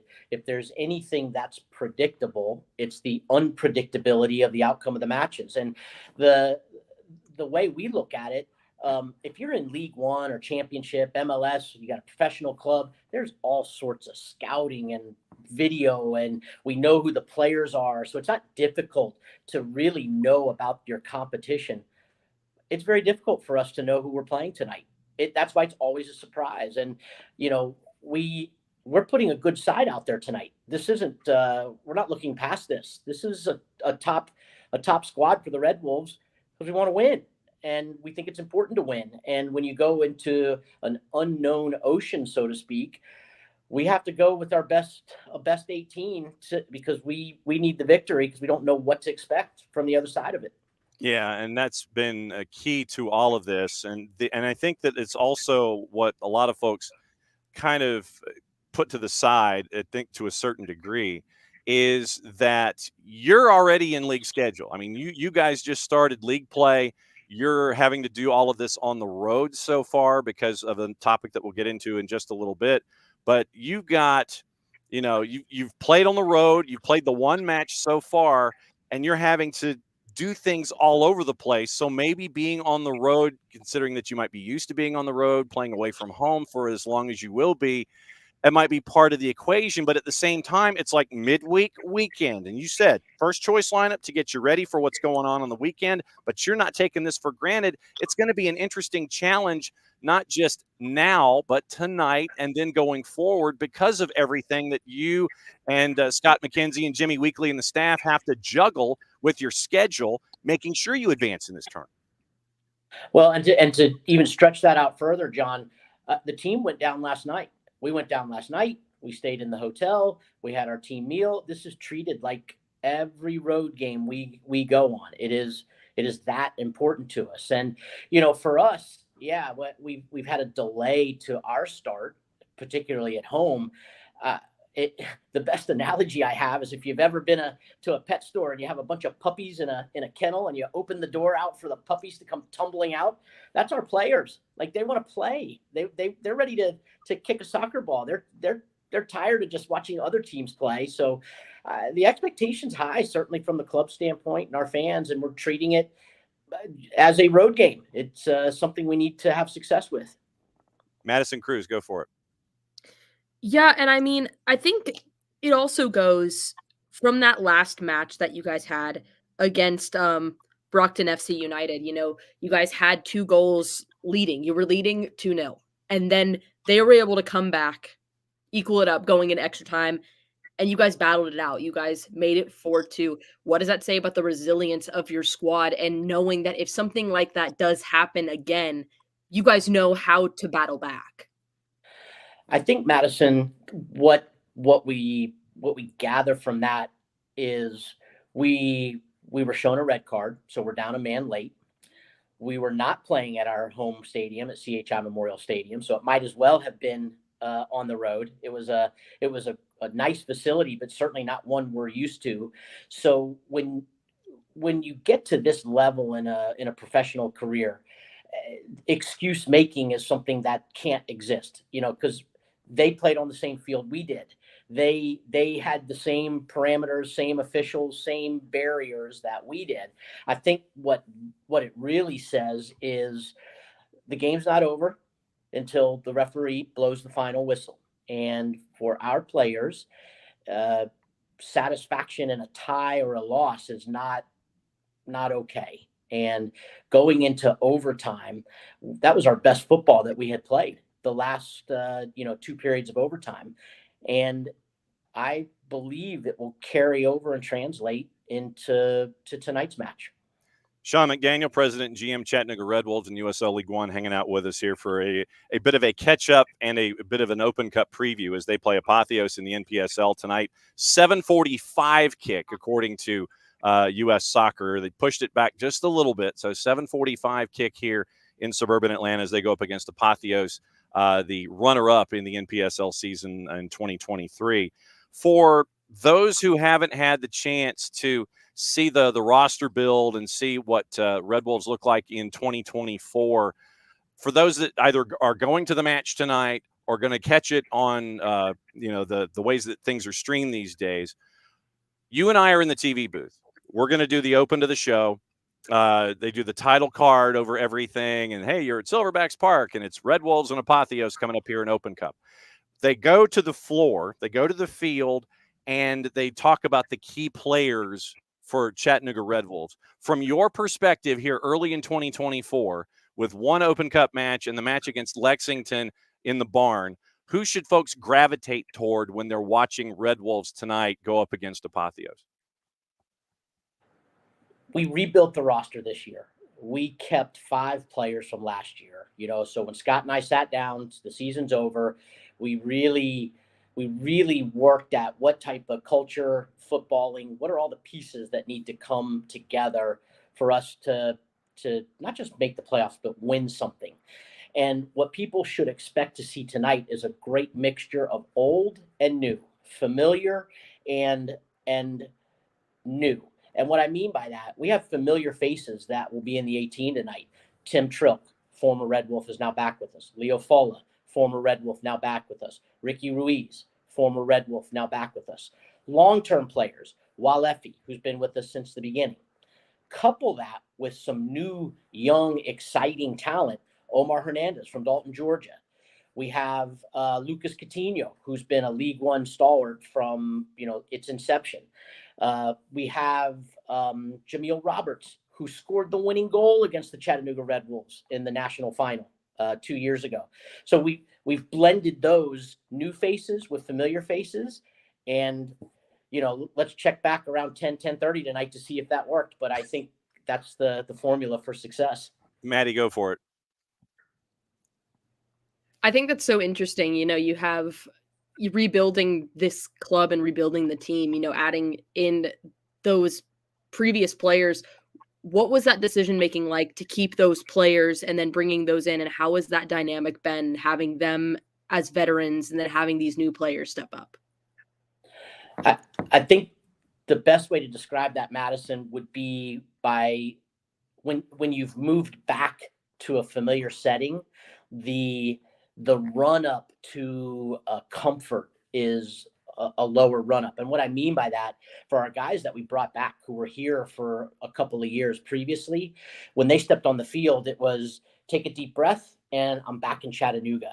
So they brought to the new faces, hey, this is the culture in Chattanooga. This is what to expect.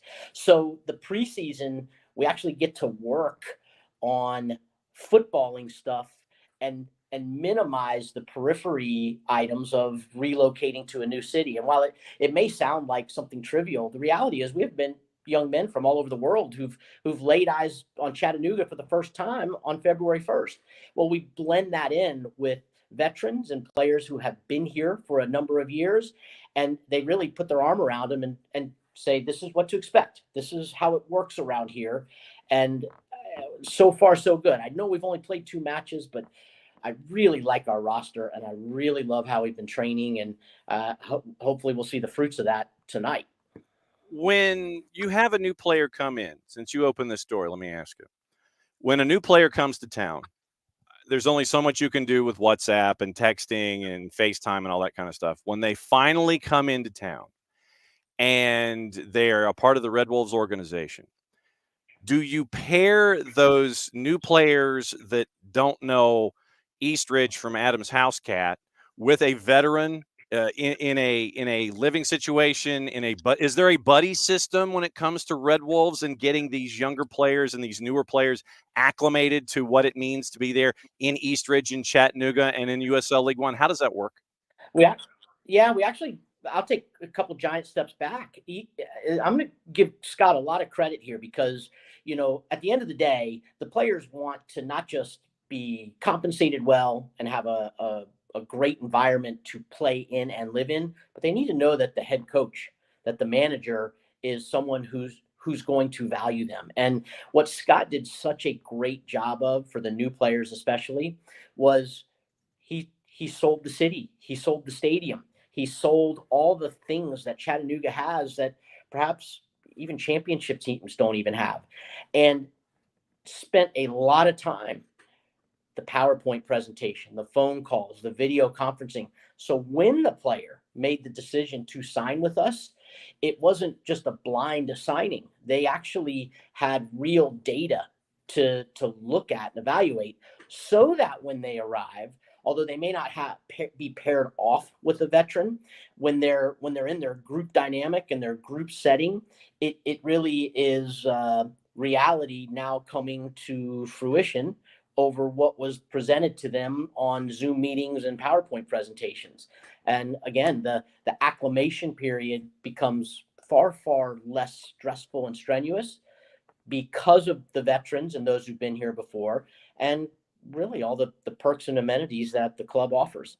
Maddie, go for it. I think that's awesome that you have that connection and having that, because I feel like it does a lot for a player when they get to know who the coach is. They get to know a little bit more about it before they make this decision. I think it's an easier transition when they come here and they play, because they already know everything they need to know. I think that's really important. So and also too, I mean, I love that. Sorry, I just had to go in a little like tangent there with that one. But looking back to, obviously you mentioned that last Open Cup game, it was a home game, but it really wasn't a home game. So what is the stadium looking like now? Do you have an update on what that stadium is going to be looking like? Any ideas of a home opener type date for y'all? So the decision was made by the owner, Bob Martino, back almost at the immediate conclusion of the season last year, to remove the synthetic turf, which was wonderful, and put natural grass down. And there's a number of reasons for him doing that, but most notably, it's a soccer stadium. I mean, when we start talking about the intention and use for CHI Memorial Stadium, it's for soccer matches, not much of anything else. Certainly no other sporting events. So putting natural grass down is, I think the players prefer it. And if we can do it, we do it. The challenge we ran into had nothing to do with the grass, the timeline, but we live in the deep South, people, and it rains in the winter and spring. And in some years we get fortunate, and in other years it just rains a whole bunch. And this year it just rained too much, too recently for us to be prepared to play certainly our original home opener, which was March 30th. Right. And we just said, hey, let's postpone them, reschedule.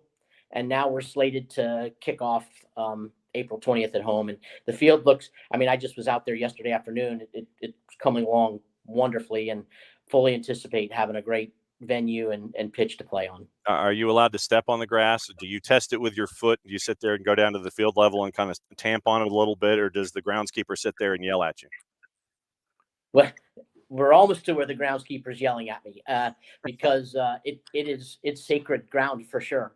But man, what a team we have, ensuring they work within the environment and the conditions to get that finished. It looks great. And if I could get out of bed without hurting anymore, I'd like to kick a soccer ball on it one day.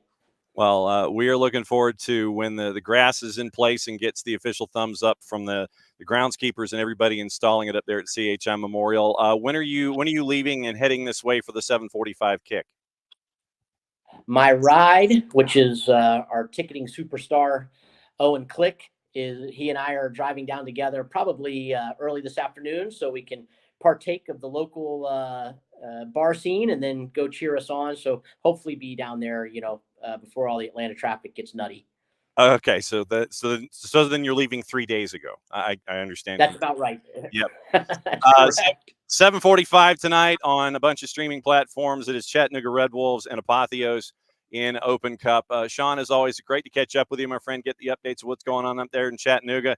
We will see you tonight in person, just kind of hanging out and shaking hands, and we'll catch up with you soon, my friend. See you in a couple hours. Thank you, John. Thank you, Maddie. There we go. That's Sean McDaniel, president and GM of Chattanooga Red Wolves. It's always cool to catch up with Sean. Sean is one of those guys that you if you can catch him, it's kind of like grabbing a comet by the tail. And if you can grab that comet by the tail and get Sean for a good 15 to 20 minutes, it's good to catch up with him and find out what's going on. So 7:45 tonight, that is your look at Open Cup from that perspective. That's not the only one that's happening tonight. That's not the only matchup happening tonight. 6 o'clock at Open Cup, it is Miami United, who have some of the best Miami Vice 1980s flashy teal kind of things, the South Florida look from the 80s, some of their retro jerseys, very cool. That's at Ted Hendricks Stadium at 6 o'clock. Maddie, your friend Mark McKeever, the head coach at One Knox, they're hosting Greenville Triumph at Regal Soccer Stadium at 7 o'clock tonight. So I know that two franchises in USL League One going at it, but I know that you had a chance to catch up with Mark McKeever before the season started, and I know that expectations for him in all competitions are pretty high. Absolutely. And I mean, especially it's kind of, I always loved when you have the Open Cup and you get to face off against like a familiar foe, because I feel like it's not you doing extra recon. You already know this team, you know how they play. And also, too, you know, the uncertainty of the Open Cup, anything can happen. I feel like we're going to see, I feel like that one's definitely going to be one to like keep an eye on, especially when we're all at Apotheos. I'm going to have that match kind of on notification to see what is going on over there. Yep. Also at 7 o'clock, it is Tormenta and Savannah Clovers. Tormenta is a minus 154. Savannah Clovers are part of a Friday conversation that we are hopefully having with some of the hires up in NISA. Right now, Clovers are a plus 341.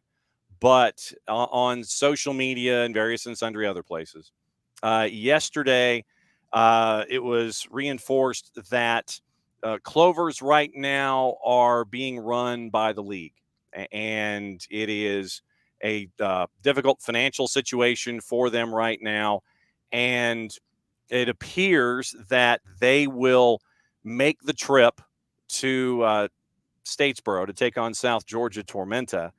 And right now, and this is from Dan Creel on the 280 character app, who is is into these discussions in the lower divisions. Multiple sources tell Creel Clovers are currently being funded by NISA. Per those sources, payroll for February was paid in full. Payroll just paid for March was $400 a player. I don't know what the comparison is and what the percentage is. And so you have all of that with the players making the trip to South Georgia Tormenta in the second round, but they are unsure if the team is going to face Michigan Stars in the NISA opener, the match scheduled this Saturday that was supposed to be the kickoff of the Lions schedule. And that's another topic in and of itself, is Lions and Bobcats. That was removed from the NISA schedule as well. So on Friday, just as a bit of a forward tease, it appears that we're going to have somebody from NISA on. And we wanted to discuss what's going on with initially Georgia Lions SCFC. And according to Creel, apparently Lions have hired a coach, and that individual should be arriving this week. They're going to train next week for their first match, and they're supposed to face Club de Lyon on Friday the 12th. That might get moved back a day or two. Bobcats' first NISA match got postponed. Their next match, April 12th against Savannah.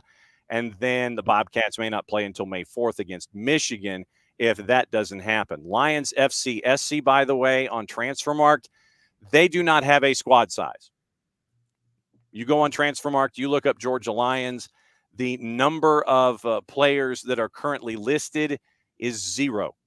So right now, it is incumbent upon us on Friday, hopefully when we get an individual from NISA on to discuss what's going on, to find out about 2 teams of the 9 that happen to be in our footprint. But things are very, very difficult right now for both the Clovers and for Georgia Lions FCFC and FCSC. And their venues, by the way, for their home matches is now alternating. Initially, it was going to be strictly in Dalton at, I guess, Dalton Stadium because it was listed with two venues blended into one name, and so we don't know. But as of right now, it is now alternating between Silverbacks Park and the venue in Dalton that had been previously listed. So you got home matches being played in two separate venues, 2 hours apart by travel. Hopefully we can find some answers and get some ideas as to where NISA is in their thought patterns when it comes to vetting and statuses of franchises and all this kind of stuff coming up on Friday in the 10 o'clock hour. That's where it's planned. Vermont Green and Carolina Core. Core favored on the road, Maddie, at a -112. And this is another chance for folks to see what Roy Lassiter gets to do on the touchline there for Carolina Core. We got to see him in MLS Next Pro, got to catch up with him before the match against Atlanta United, too. This is a good team. I think Carolina Core is going to be one to look out for, especially against Vermont Green. I think one thing that was really interesting talking to him after the Atlanta United 2 match is they played against New England Revolution 2. Mm-hmm. They played them, I believe, on Sunday was what it was. Sunday? I don't know if that math is mathing. Maybe it is. On the weekend. I'm going to say Sunday. I think weekend, Sunday, yes. They're playing there, but they're on the road. Mm-hmm. Because New England, they were up in New England, they're on the road, and then they're still on the road now because of Vermont. And so that's a challenge. You know, you don't get to go back to your home training. You don't get to go back to your stadium. You don't get to kind of relax back at home before you go back out. You're on the road for a while. So that's going to be interesting, but I'm excited to see what Carolina Core is going to do tonight. So, yes, favored once again at 7 o'clock at Vermont Green. Great environment for them first time out of the blocks. Apotheos is a large underdog, no real surprise. Red Wolves are a -833 in that matchup. Apotheos pushing basically a +1250 in the composite, courtesy of our friends at Odds Portal. 8 o'clock, Fire 2 and Forward Madison. Forward Madison's a +106. 8:30, Union Omaha, Des Moines Menace. The Murder Owls are a -625 as they host our friends from the Des Moines Menace. And I broke out my, let's find, figure it out. There we go. I broke out my Sasha Klestjen Des Moines Menace t-shirt, by the way, to memorialize what's going on there. And there's a great article in The Athletic about Sasha Klestjen and him bringing in a bunch of ringers to help out Des Moines Menace. It was posted this morning by Tommy Scoops at the crack of before dawn. So it's a great article about what our friend Charlie Bales is doing up there with Des Moines Menace. And it looks like Sasha Klestjen is not going to be by himself, as they have tried to recruit folks to come into this match for Des Moines Menace tonight. And it looks like Brian Rowe has joined in from formerly of LA Galaxy.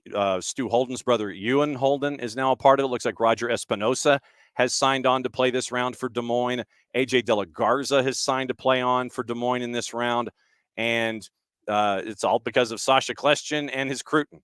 So you're getting all these guys. They thought about Kai Kamara, wanted to bring in Tesho Akindele. And so apparently Sasha Klestjen's trying to bring in BWP to be a part of this as Des Moines Menace continue to work their way through. And so we'll see what continues to happen here. But it'll be a fun one tonight for a bunch of different reasons. And we'll see if Sasha can have more moments of brilliance, like getting the first goal on the board and figuring out what to do in penalties. So, yes, exactly. 4-card, ABC. A always, B, B, C, Cruton. Always be Cruton. Always be Cruton. Justin Miram, by the way, played for Michigan Stars last night in NISA. So you had that was going on as well. Other activity in the juice boxes in Open Cup, once again, Union Omaha, big favorite tonight at -625. Rapids 2, a big underdog, probably at Dick's Sporting Goods Park against Amon Zayed. And the Hailstorm's a -182. Spokane Velocity, a big favorite against LA Force out of NISA. Ventura County, which is basically Los Dos, LA Galaxy 2. They are big favorites tonight against Irvine Zeta out of NISA at a -208. In other activity in the CONCACAF Champions Cup, 8 o'clock tonight, Messi and friends, they are at home against Monterrey, and the late one is Herediano going up against Pachuca. That is in San Jose, Costa Rica. That is at Estadio Nacional. That is not at the stadium that we all got to see Herediano in when Atlanta United played. This is at the National Stadium, right off the freeways. You're coming from the airport, and you're right on the edge of downtown. Big stadium in the northbound lanes. That is Estadio Nacional, and that is where the matchup is going to get played tonight. So a lot of matchups tonight across the board in CONCACAF, in Open Cup, and all of that. Looks like Luis Rubiales, as this continues, we'll get into gossip, rumor, and innuendo and other stuff before we go. What to watch, where to watch it. Spanish police briefly arrested Luis Rubiales in connection with an alleged graft scandal at the RFEF Football Federation when he was president.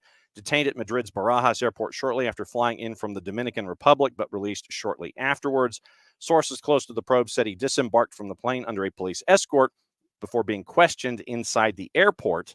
Arrest came 2 weeks after investigators searched 11 locations, including the RFEF Madrid headquarters, Rubiales' house, as a part of a probe into alleged corruption and other crimes. So, and they also had the house raid in the Dominican Republic as well. That's from our friends at Agence France Presse. Don't know if you saw this, but it appears also that Spurs are looking for investors. And Daniel Levy's salary for the folks in his position is apparently one of the top in the Premier League. Charlie Eccleshare and Jack Pitt-Brook, what is it we always say when it comes to multiple reporters? On a story. Spurs are in discussion with prospective investors about selling a stake in the club, according to Daniel Levy. And the financial results were released for the year ending June 30, 2023. Daniel Levy says to capitalize on our long-term potential to continue to invest in the teams and undertake future capital projects, the club requires a significant increase in its equity base. The board and its advisors, Rothschild & Company, are in discussions with prospective investors. Any recommended investment proposal would require the support of the club's shareholders.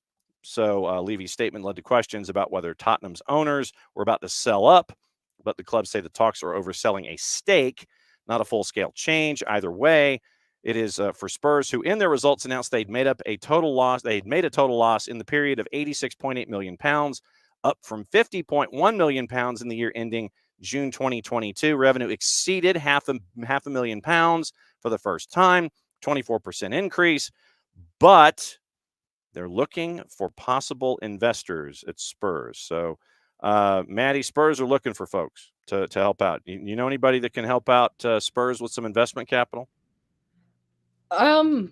Unfortunately, that's not, my strong point in picking that out. But once I know, I'll send him an email. We're pretty close, so I'll let him know. Yeah, Maddie and Daniel Levy, they're like this. Rebecca Welch. Coffee. Yeah. We get coffee every Friday. Exactly. Rebecca Welch named as one of the 21 referees for the Paris Olympics. Emily Carney and David Coote are the other English officials that have been selected. According to Pro, Liz Arfa, Michael Barwagon, Drew Fisher, Brooke Mayo, Catherine Nesbitt, and Tori Penso they are on the selection to officiate at the Olympic Games this summer. So very, very cool stuff there from our friends at Pro, seeing Tori Penso and Catherine Nesbitt that's attached to it. Vincent Kompany has been charged with misconduct by the FA after being sent off in the 2-2 draw at Chelsea. Kompany has until 1 o'clock on April the 5th, local time, to either to provide his response.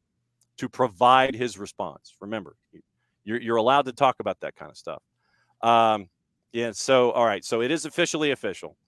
Question, De La Garza, Espinoza, Tesho Akindele, Question, Brian Rowe, Ewan Holden. So that's what the Menace are looking like tonight, going up against the Murder Owls of Union Omaha. And like I was showing Maddie, I've got to do a better job of showing here. But there you go. There's the Sasha Question. The Sasha Question Des Moines Menace T-shirt right there. Oh my gosh! So I blame Charlie Bales for putting stuff like that on the market. Wow. And, yeah. So we're ready for Sasha Question and that band to be put together. I think, if I remember correctly, they're not getting paid to play, but their expenses are being covered by Charlie Bales in Des Moines. So if the Menace decide, if the Menace can upset the Murder Owls tonight and get a result, we'll try and track down Charlie and see if we can track down Sasha Kleshin as well and see if we can get them to discuss what's going on here with the Open Cup. But yeah, I broke out the Sasha Kleshin Des Moines Menace T-shirt because of what's going on today in the Open Cup. So definitely had to do that. All right, so let's see. Gossip, rumor, and innuendo, and what to watch and where to watch it before we go. Remember, Open Cup you can watch on a bunch of different places. You can watch it at MLSsoccer.com. Excuse me. USsoccer.com. That's what happens when you don't drink enough during the show. And stay properly hydrated. Efforting.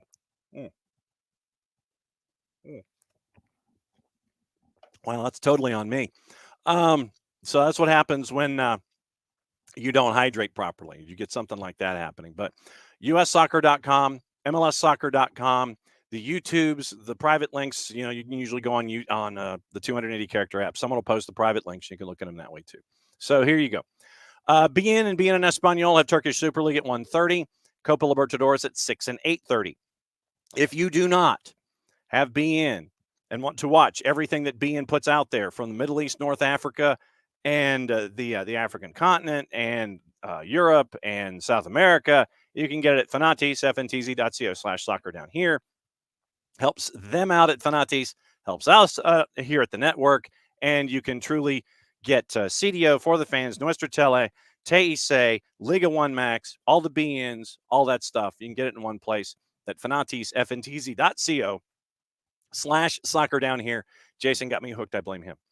Other semifinal in the Open German Cup, Leverkusen and Fortuna Dusseldorf at 2:45 on the U. It's also on the Plus. The CONCACAF Champions Hemispheric Extravaganzas on FS1 at 8 and 10. Miami Monterrey at 8. Pachuca Herediano at 10. USA has your midweek action in the Prem. Arsenal and Luton. Luton is now the one below the relegation line. They're 3 points behind Nottingham Forest at 22 points to 25. ESPN Deportes simulcasting the semifinals of the German Cup. Fox Deportes has the semifinals of the Coupe de France with PSG and Rennes at 3. 2-NA simulcasting the early match in the CONCACAF Hemispheric Extravaganza. Universo simulcasting the Premier League at 2:30. The Plus has the Eredivisie at 12:40. German Cup semis at 2:45. Paramount Plus, first leg of the semi of Coppa Italia, Fiorentina and Atalanta. Peacock has Premier League at 2:30 and 3:15. Brentford, Brighton, Manchester City, and Aston Villa. Brighton has posted the largest profit in the history of a club in a time frame because of all the sales that they had, including Alexis. So Brighton has put up some of the best financials that anyone has ever been able to put up in the Premier League. USsoccer.com, MLSsoccer.com, USLsoccer.com have all of your stuff when it comes to the Open Cup. So that gets you into what the gossip is on the day. Barca looking to wrap up a deal for Ruben Amorim as a replacement for Xavi. Liverpool and Bayern Munich are reassessing their options as Xavi decided to stay at Leverkusen. Barcelona board want to change Xavi's mind about leaving, urging him to stay. Barcelona targeting Erling Haaland in 2025 as part of a signing strategy that they will hope for Xavi to stay. Chelsea may have to sell some of their star players to raise cash to meet profit and sustainability rules, but Reece James wants to stay at Stamford Bridge. He may not have a choice. Arsenal have approached Bayern about Joshua Kimmich, have been told the 29-year-old's future will not be discussed until the summer. Arsenal also appear to be in the pole position for Real Sociedad midfielder Martin Zubimendi, who's been linked to Bayern Munich. City and Liverpool expect their attempts to sign Leverkusen's midfielder Florian Wirtz to be hampered by Xabi Alonso's decision to stay with the Bundesliga leaders. Real Madrid not interested in signing Kepa Arrizabalaga permanently, and he'll return to Chelsea when his loan spell expires in June. Manchester United have Everton's Jared Branthwaite, Boca Juniors' Aaron Anselmino, and Barca's Mikhail Fai on their wish list for defensive reinforcements. That's from the four-letter paper. Take the information at your own peril.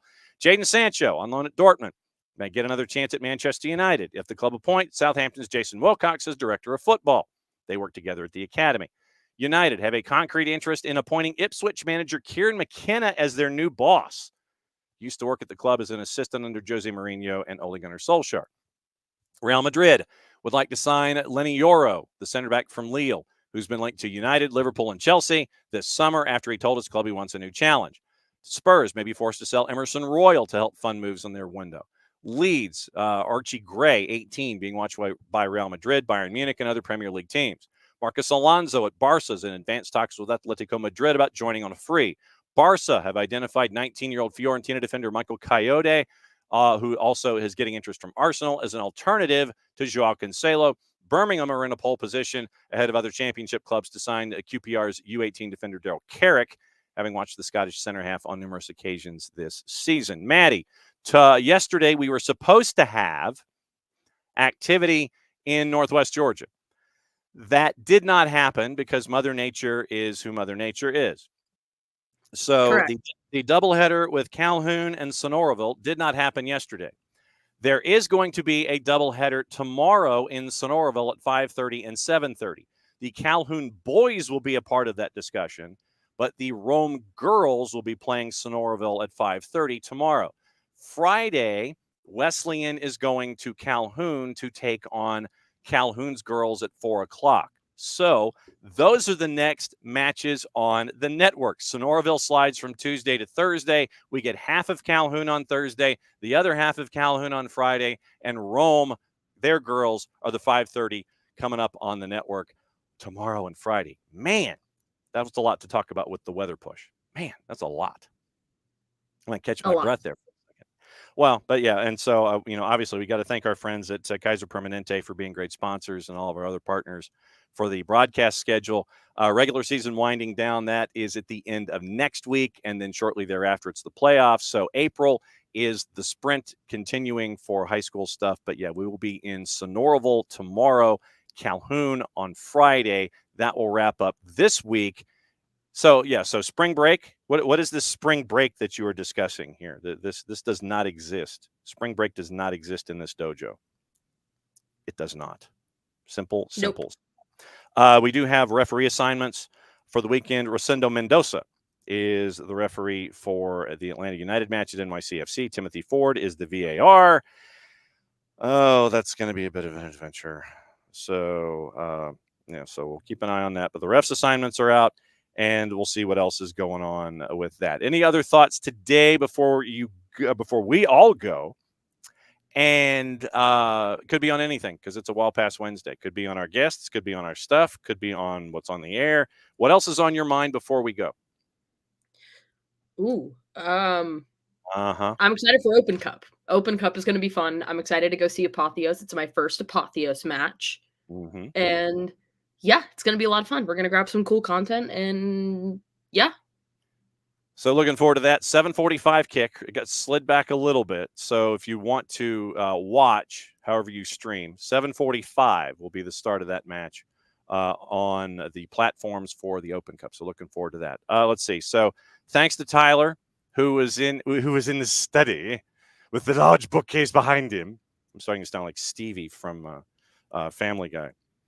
Tyler Pilgrim, what are you doing in that room? One of those kinds of things. So thanks to Tyler. Scarves and Spikes. Remember, after the U.S. match, they're going to mosey over to Signia, and they're going to have it to do. And they're going to talk about the U.S. match, and they're going to have a good old time hanging out while they watch the Atlanta United NYC match. So Scarves and Spikes, they'll be over at Signia after the U.S. match on Saturday. It's great, as always, to catch up with Tyler. Great to catch up with Dylan Butler to get what's going on with Major League Soccer. And as always, when you can grab Sean McDaniel by the collar and you can talk to him about Chattanooga Red Wolves early in the season, it's great to get the updates about what's going on up there at CHI Memorial. So, Maddie, since you are here, go ahead and send us home because I am not properly hydrated, and I would be afraid to mess things up here at the end of the show. So go ahead and send us home here on a Wall Pass Wednesday. I got you. Thank you, everyone, for listening on this Wall Pass Wednesday, and we will see you bright and early again tomorrow. And that is the end of the show, which means John gets to do this. Mucho platio.